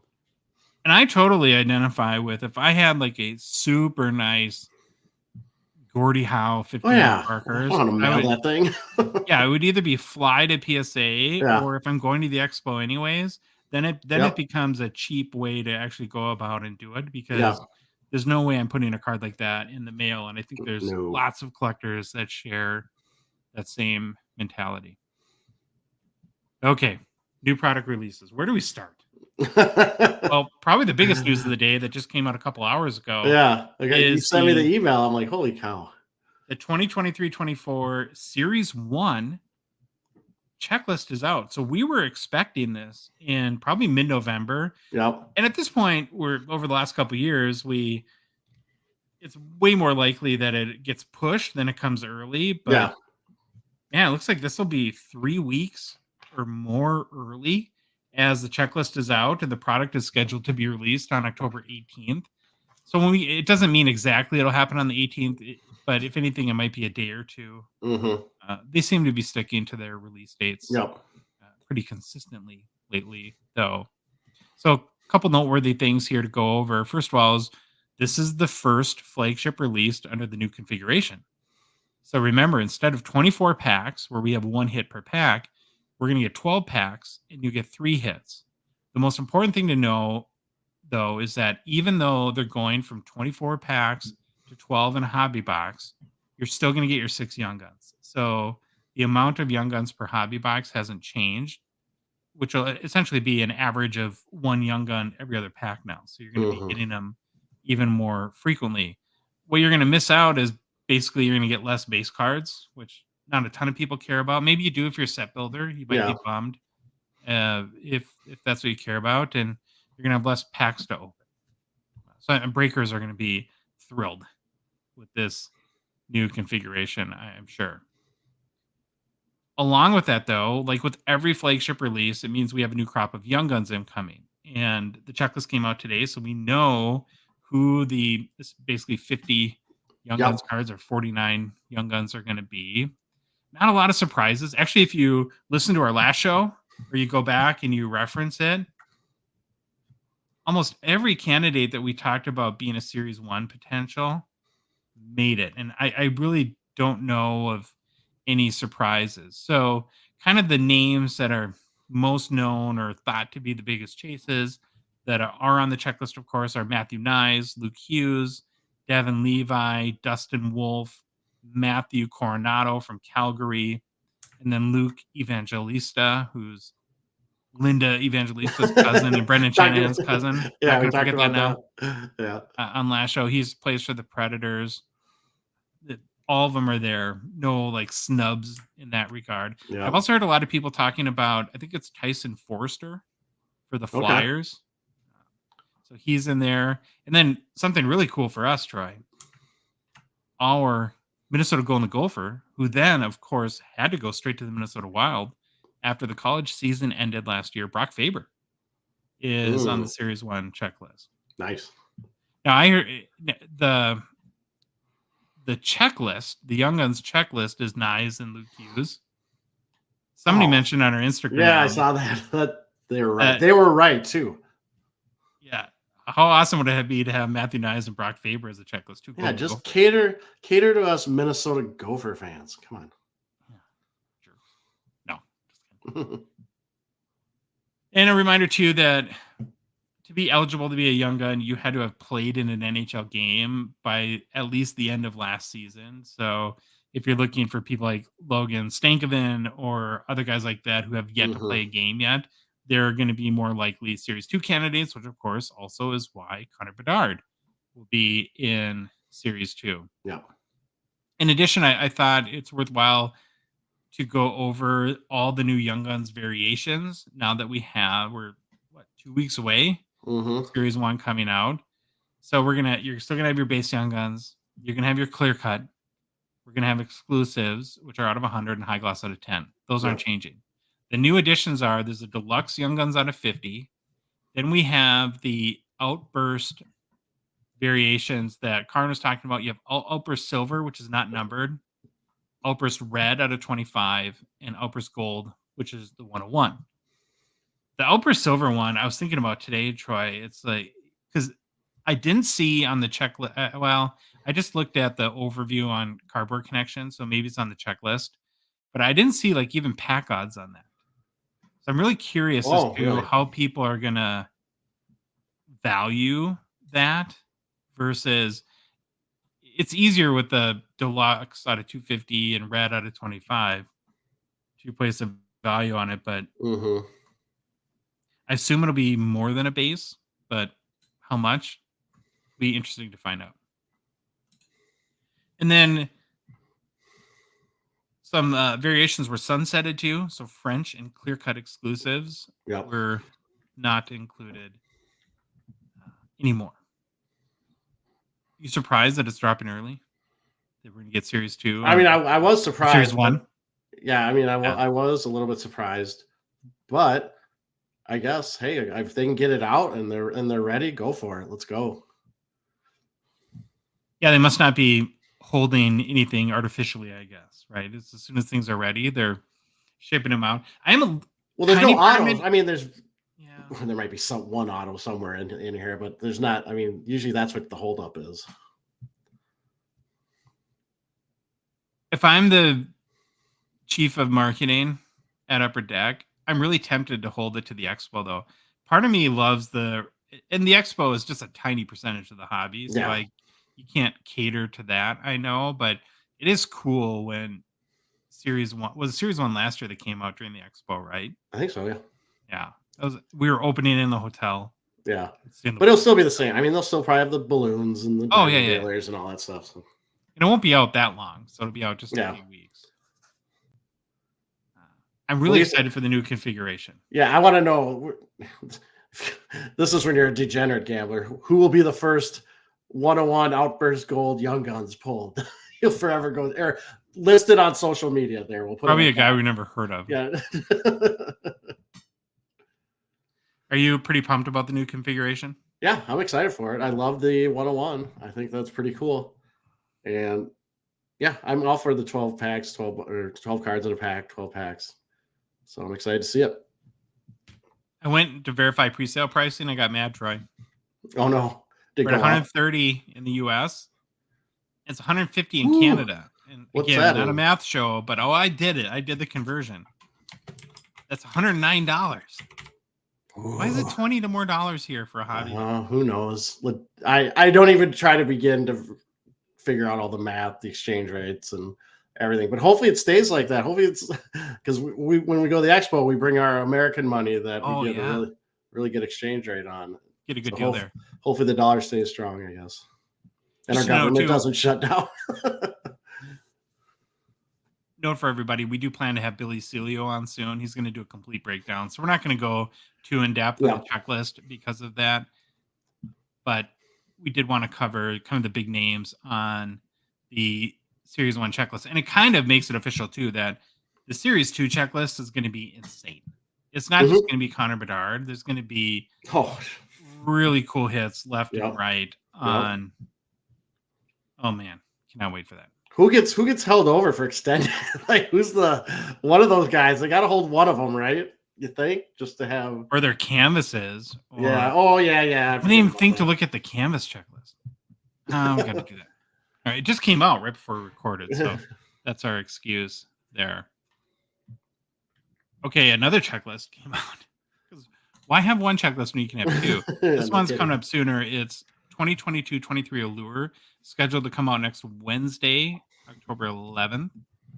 We're gonna have Billy Celio, I think, on in back-to-back weeks, because every day next week will be Billy Celio. Well, if they keep releasing new products every day, I guess we will.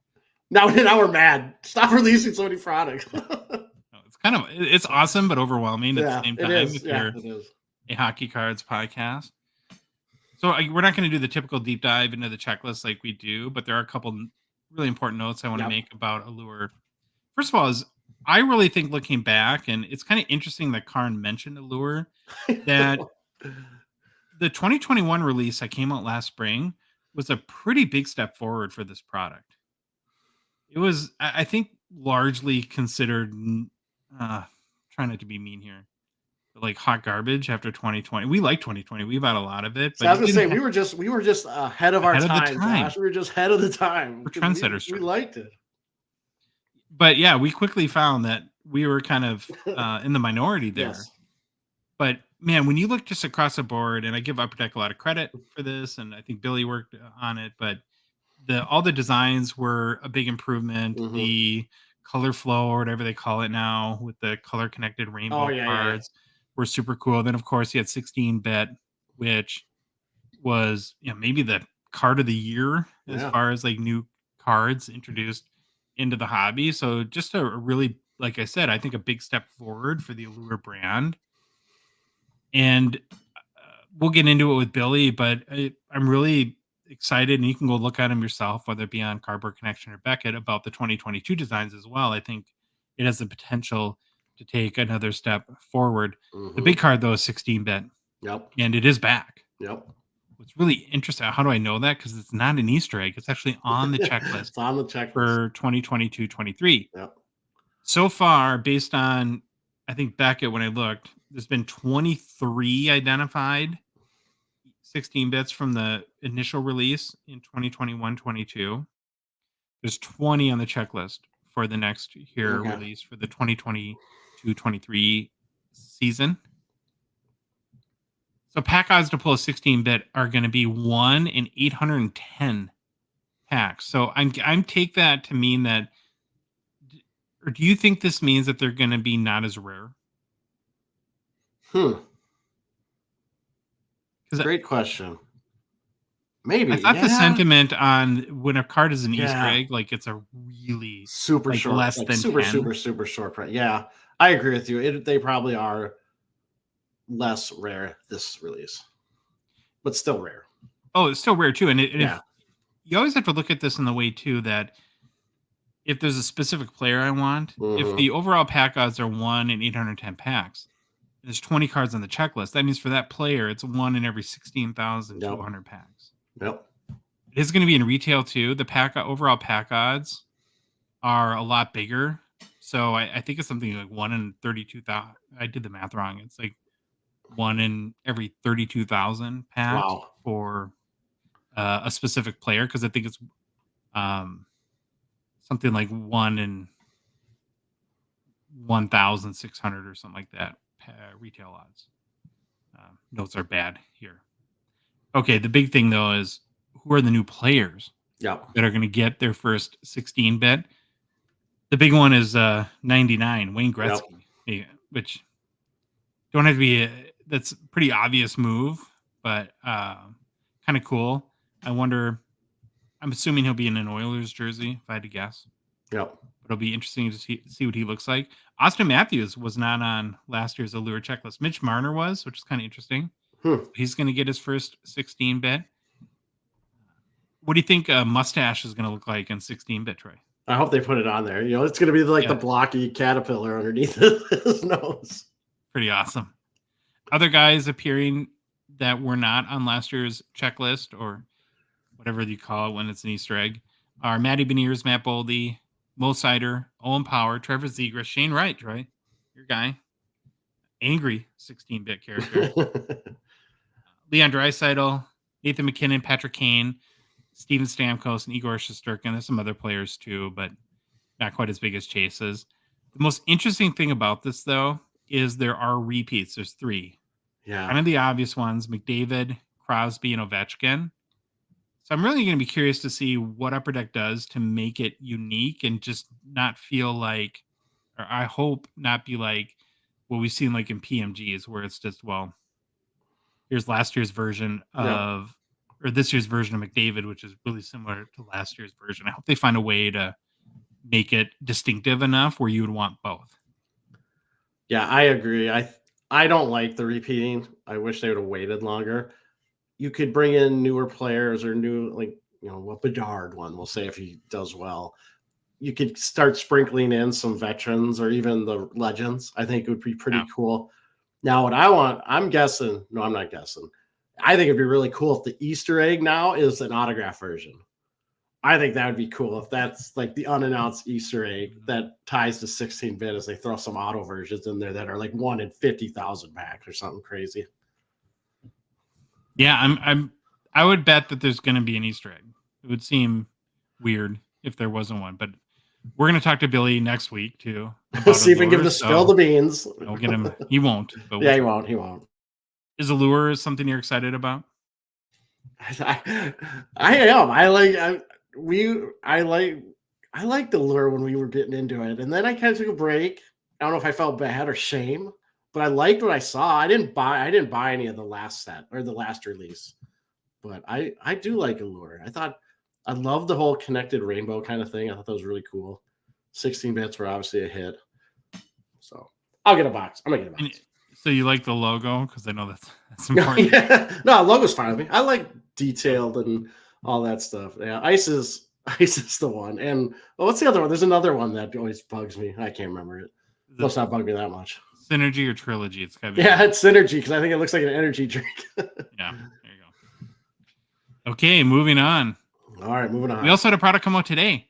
2021-22 Premiere came out. We've already received a number of messages and people sending us cards, sending us hits.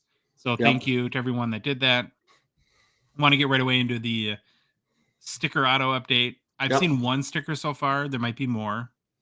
But it was on a Mo Sider on one of the acetate RPAs on a 99.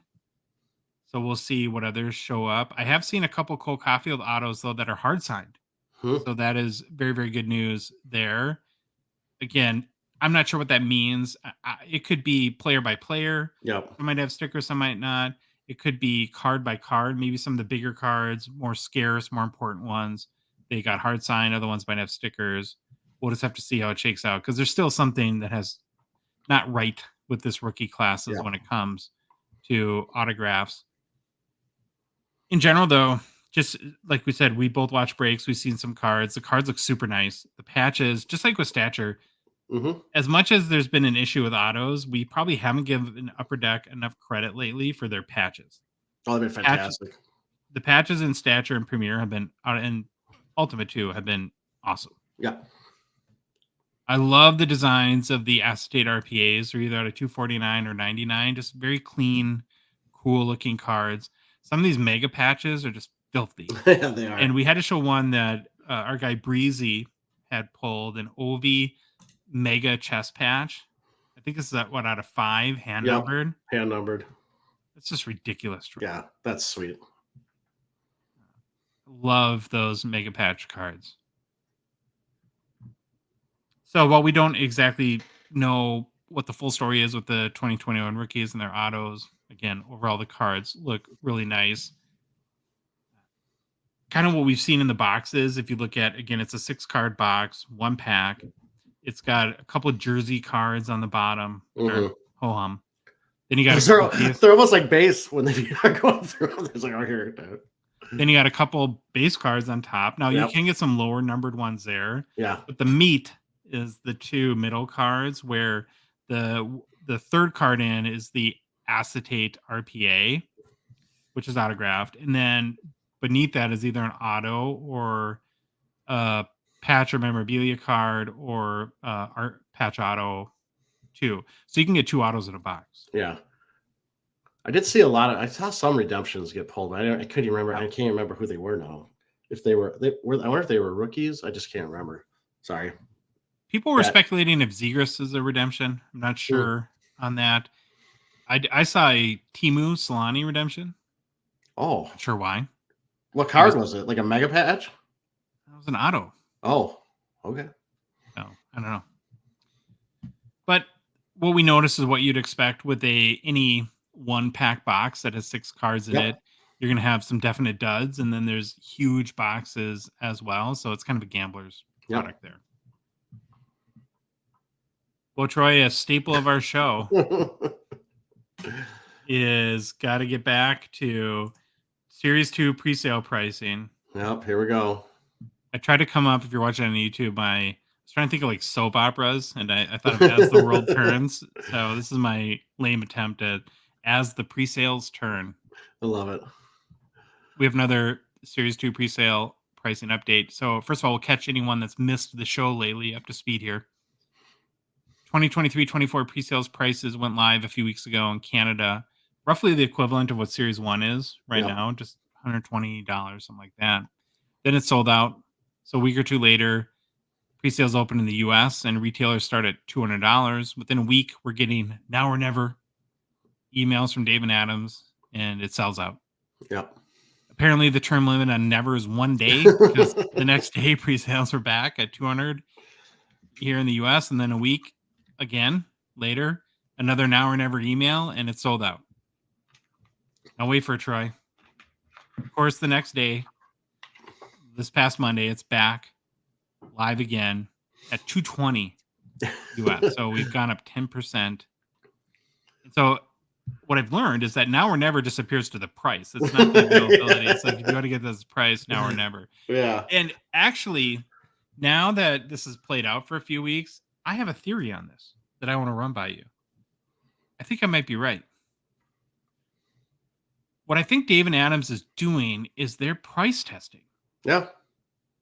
So they're putting a certain amount available for a week at $200, and if it sells out, it's like, well, let's try it again. If it sells out again, and it did, then it's like, okay, well, let's put another batch out there, and we'll try it at $220 and see if it sells out. I think they're just going to keep doing it and raising the prices until it doesn't sell out. It's, I mean, like we can complain all we want, but listen, it's capitalist. Free and that's market. it. Yeah, it's a free market, and if people are going to buy it, they're going to keep selling it. It's supply and demand. So I mean, it's what they're doing, and they're actually, it seems like it's working because now or never sold out. Now or never sold out. Working for them. Yep. All of one show ago, we did our 2023-24 predictions, where I think I predicted 250 as the final box price. You might have did 275. Buy that next week. Yeah. You starting to worry about that yet, Troy? Now we're already at 220. Yeah, well, it wouldn't be the first time I was wrong. So you tend to agree with me that you think they're just doing some price testing here? Yeah, it seems like it. I mean, makes sense. Okay, Troy. It is time to mention PWCC Gongshow partner and sponsor. Of course, thank you to them for their continued support of our show. The October premiere auction starts tonight on Thursday.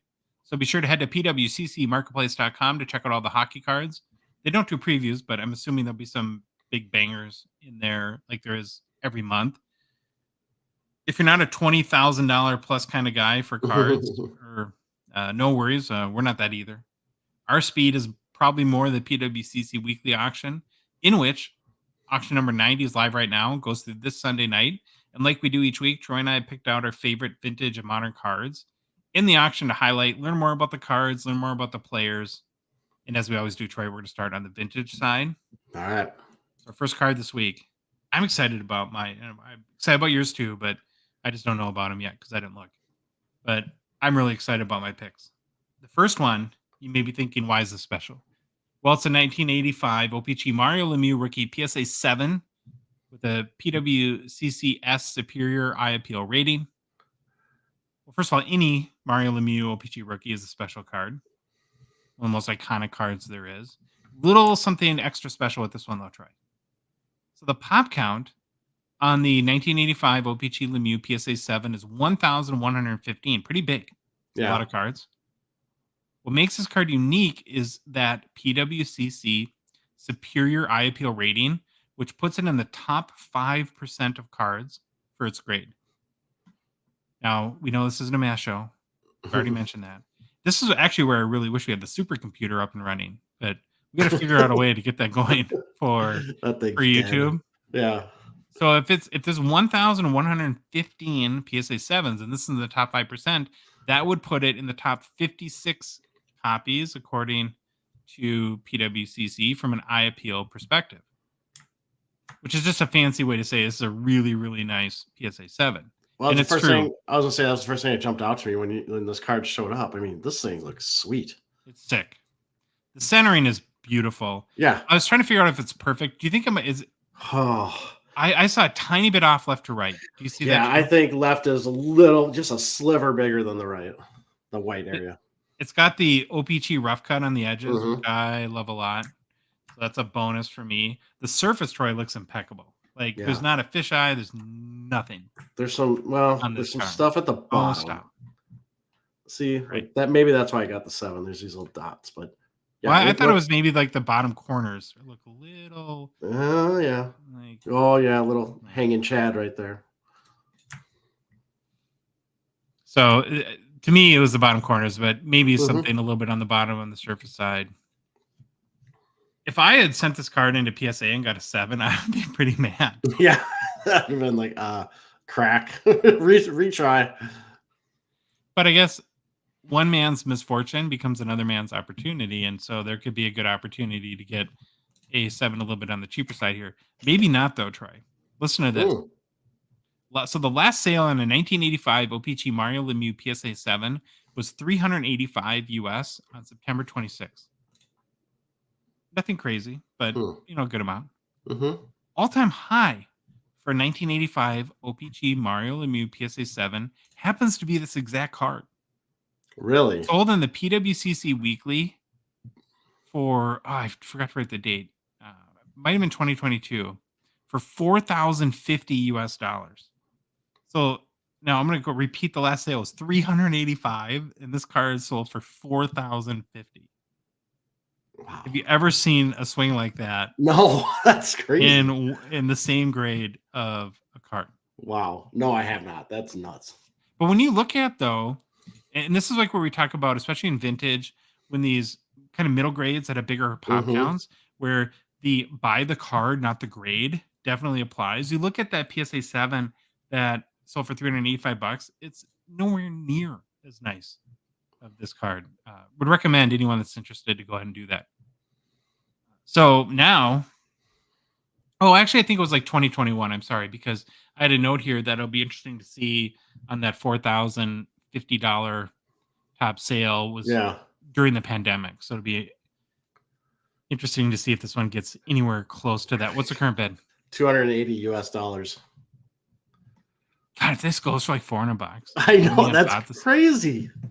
Yeah, but it is a super nice Mario Lemieux, Yeah. and hopefully somebody gets a steal on it. Unless you're the buyer, or the seller. Yeah. Well, I gotta believe too. You guys aren't doing the live show this week. No, we're not. As I say, this would get Kind of a eyes bummer. on it. Yeah, this would get eyes on it from the live show too, because it's really nice. I mean, it looks great. All right, you have the next vintage one. I do. Let's pull it up right here. So I am doing a 1933 Hamilton Gum. It's a hockey, obviously. Clarence Happy Day is his name. Just fantastic name. Number 33. It's a PSA 2, which is good condition. Pictures on it if you're watching YouTube.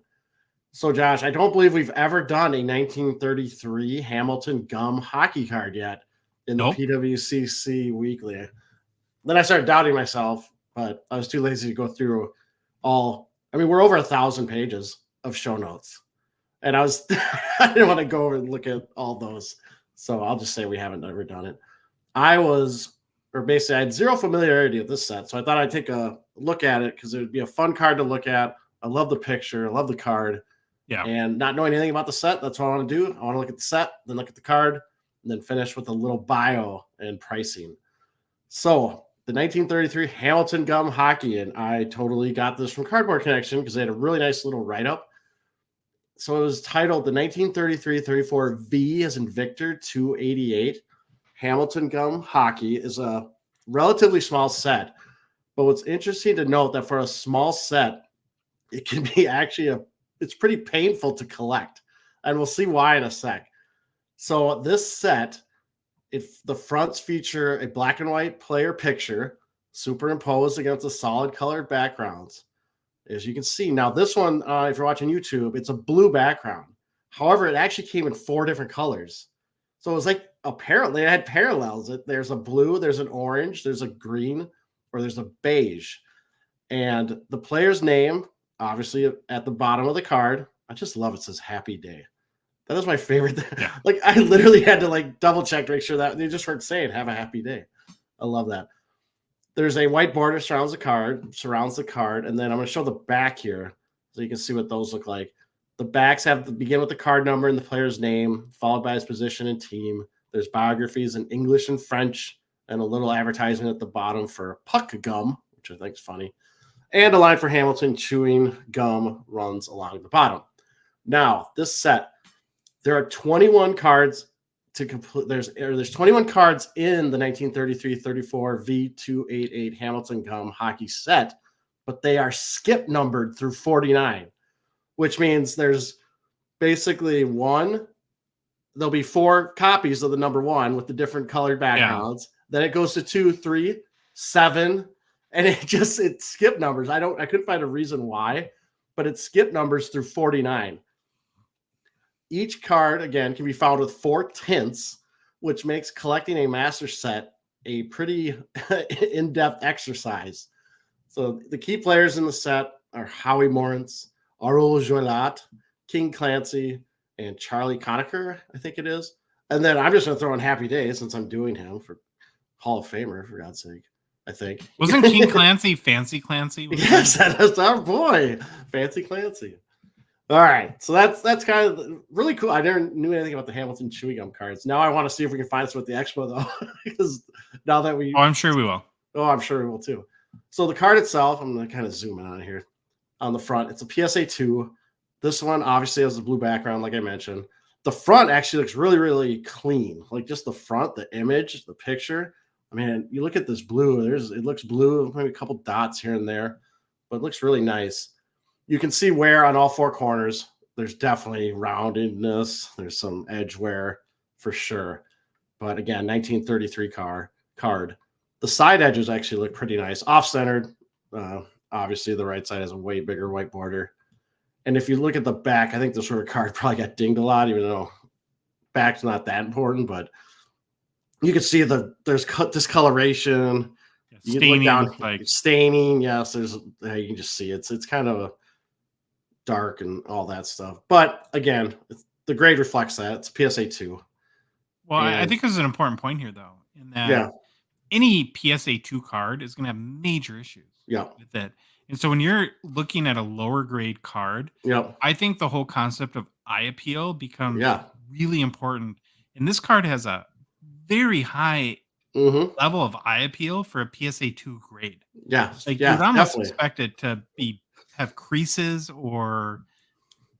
Yeah, I mean, the only crease there might be one in the top left, like that little corner, but yeah, I don't see any big one unless, I just can't really, I don't see it, but this looks like really nice from the front. And so, Josh, we got to learn about our man, Happy Day. So his name's Clarence Happy Day. So I think Happy was the nickname. You think he was a crab ass? I hope not. You can't be crabby if your name's Happy Day. He was a defenseman born in Owen Sound, Ontario. He's a Hall of Famer, one-time Stanley Cup winner, played 14 seasons in the NHL, 13 of those seasons with Toronto, 1 season with the New York Americans. He had 86 goals, 121 assists for 207 points in 586 games played. His name appears on the Stanley Cup 7 times.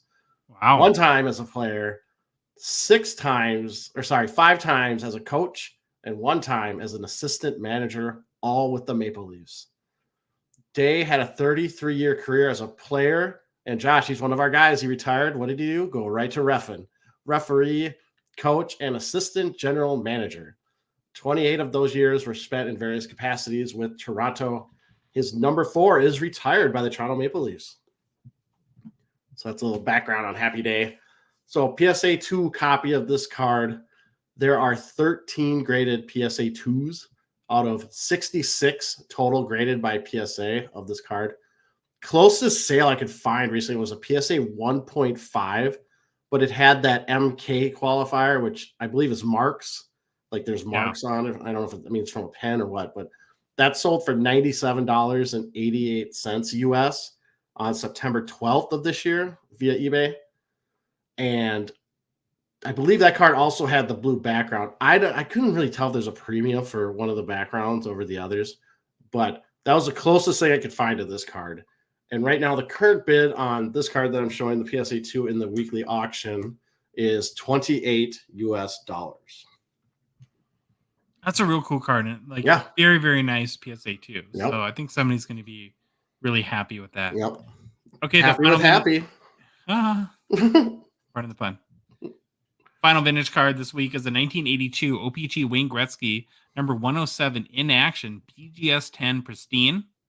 So it's not every day that you stumble, Troy, on an early 80s OPG with a BGS 10 grade. Yeah. That kind of caught my eye for this card. If you look at the pop report, you'll see this card at a BGS 10 has a pop of 12, with none graded higher, meaning that there are no black labels. There's 50 BGS 9.5s, just for an FYI there. It's also important to know it's not Gretzky's base card either. The base card is number 106 in the set. There's actually 8 Gretzky cards in the 1982 OPG hockey set. So I guess this is like the early 80s version of Connor Bedard, right? Let's make 8 cards in one set for no kidding. Wayne Gretzky. So the in action really commemorates a date and time. And this specific card is a shot from a game on December 30th, 1981, where when the Oilers played the Flyers, and Gretzky only had 5 goals and an assist. It's a pretty decent game. When you look at the card too, Troy, one thing that's apparent right away is the card was likely sheet cut. And it's like, well, how do you know that? Well, if you zoom in, it's got razor sharp edges, which is a clear indicator usually that the card was cut from a sheet and doesn't have that OPG rough cut that you'll see on the wire cut cards that were packed out.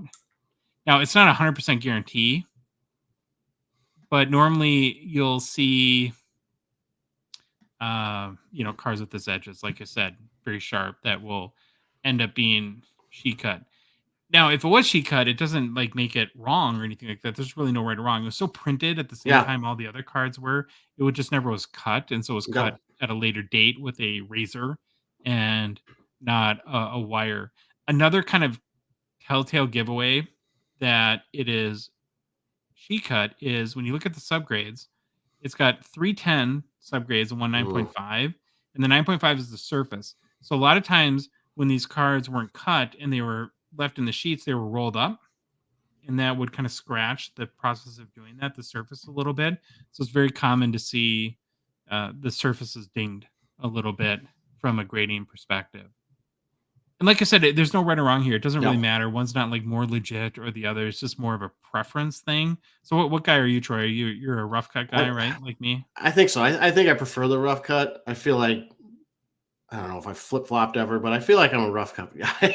But it does look nice. Like when I pulled this up, those edges were super nice. Like it Yeah. does look clean. Whoever did a very good job.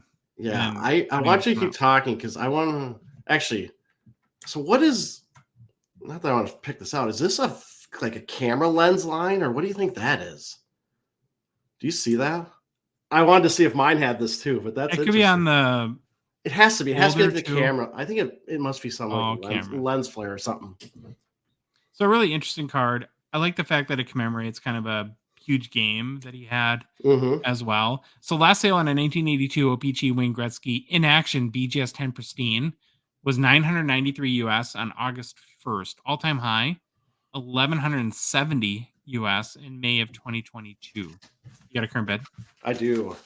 It is 155 US dollars. A lot of time since till Sunday, of course. All right, we're gonna switch over to modern, and the first modern card is another one of these rookie flashbacks that it seems like we've had like one a week. I think we had a Mario Lemieux and Oli Lefsa, as I like to call him. Yep. Because of the way his auto looks. And then there was a Patrick Waugh, I believe, last week, and now a Crosby. This particular copy is super, super nice. It's raw. Yeah. So it's the 2009 Exquisite Collection Sidney Crosby 03 Flashback Patch Auto out of 25 raw, but it is Mike Baker authenticated. The auto, Troy. Holy moly. You got to zoom in on that thing. Yeah, that's clean, man. Holy cow. It is clean and crisp. Whew. And very, very nice. It's helpful too, always when these guys have kind of cool or interesting signatures, and Crosby definitely fits in that mold. So again, this is not even though it says rookie, it's not a true rookie. It's a tribute to the 2003 Exquisite RPAs that were made famous by the LeBron James RPAs that from that year. And actually, when you look at a lot of the popular hockey cards, whether it be inserts or patch autos like this, there's actually a pretty big connection between basketball and hockey that goes back to the 90s.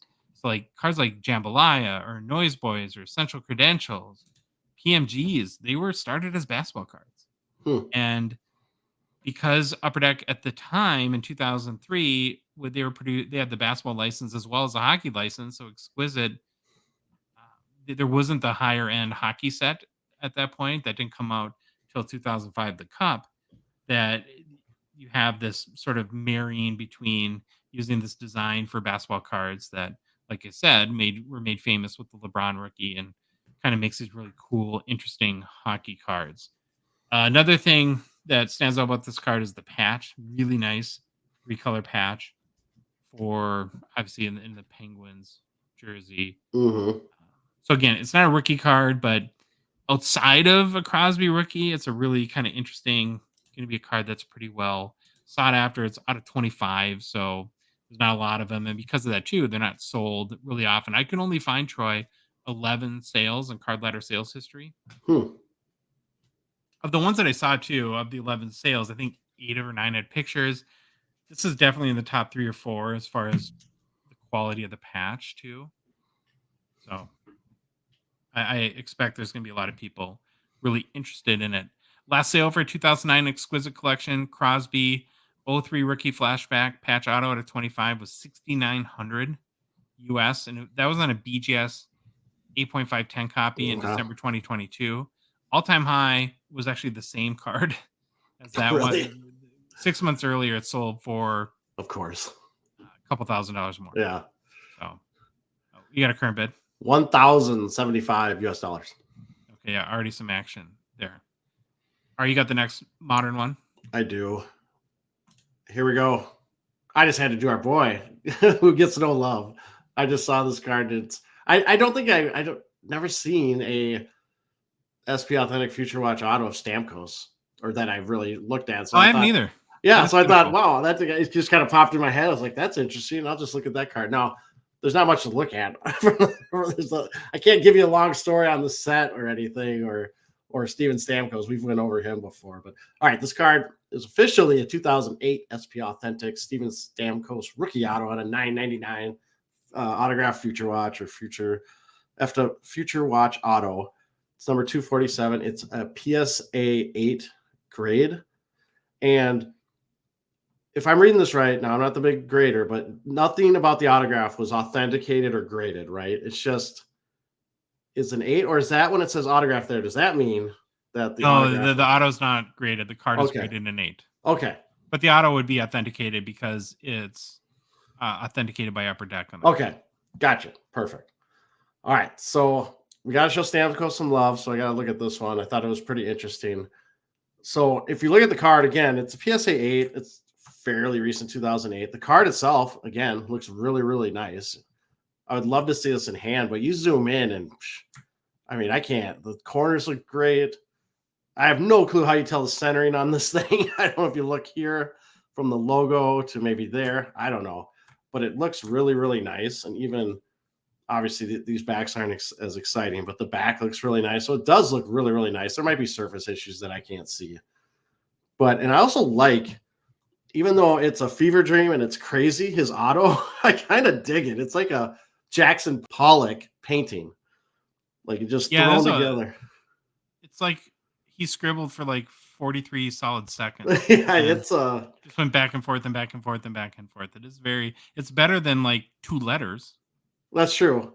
But it definitely looks like a Jackson Pollock painting. So that kind of cracked me up. I think that looks great. I think you're right too. I don't know if I've seen this card. I don't see these very often. Yeah.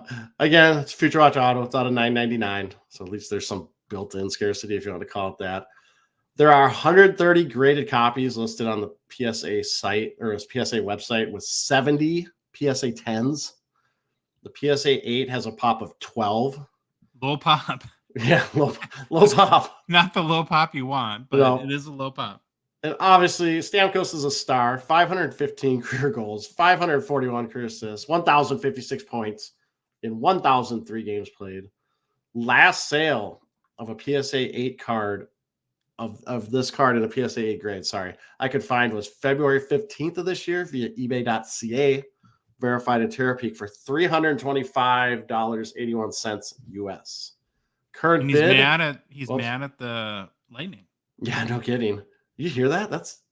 You didn't think that he'd be the guy. Well, I guess he's got enough cred and to do it if he wants to get mad at them and yell at them and start going through the media. But current bid on this card, $46 US.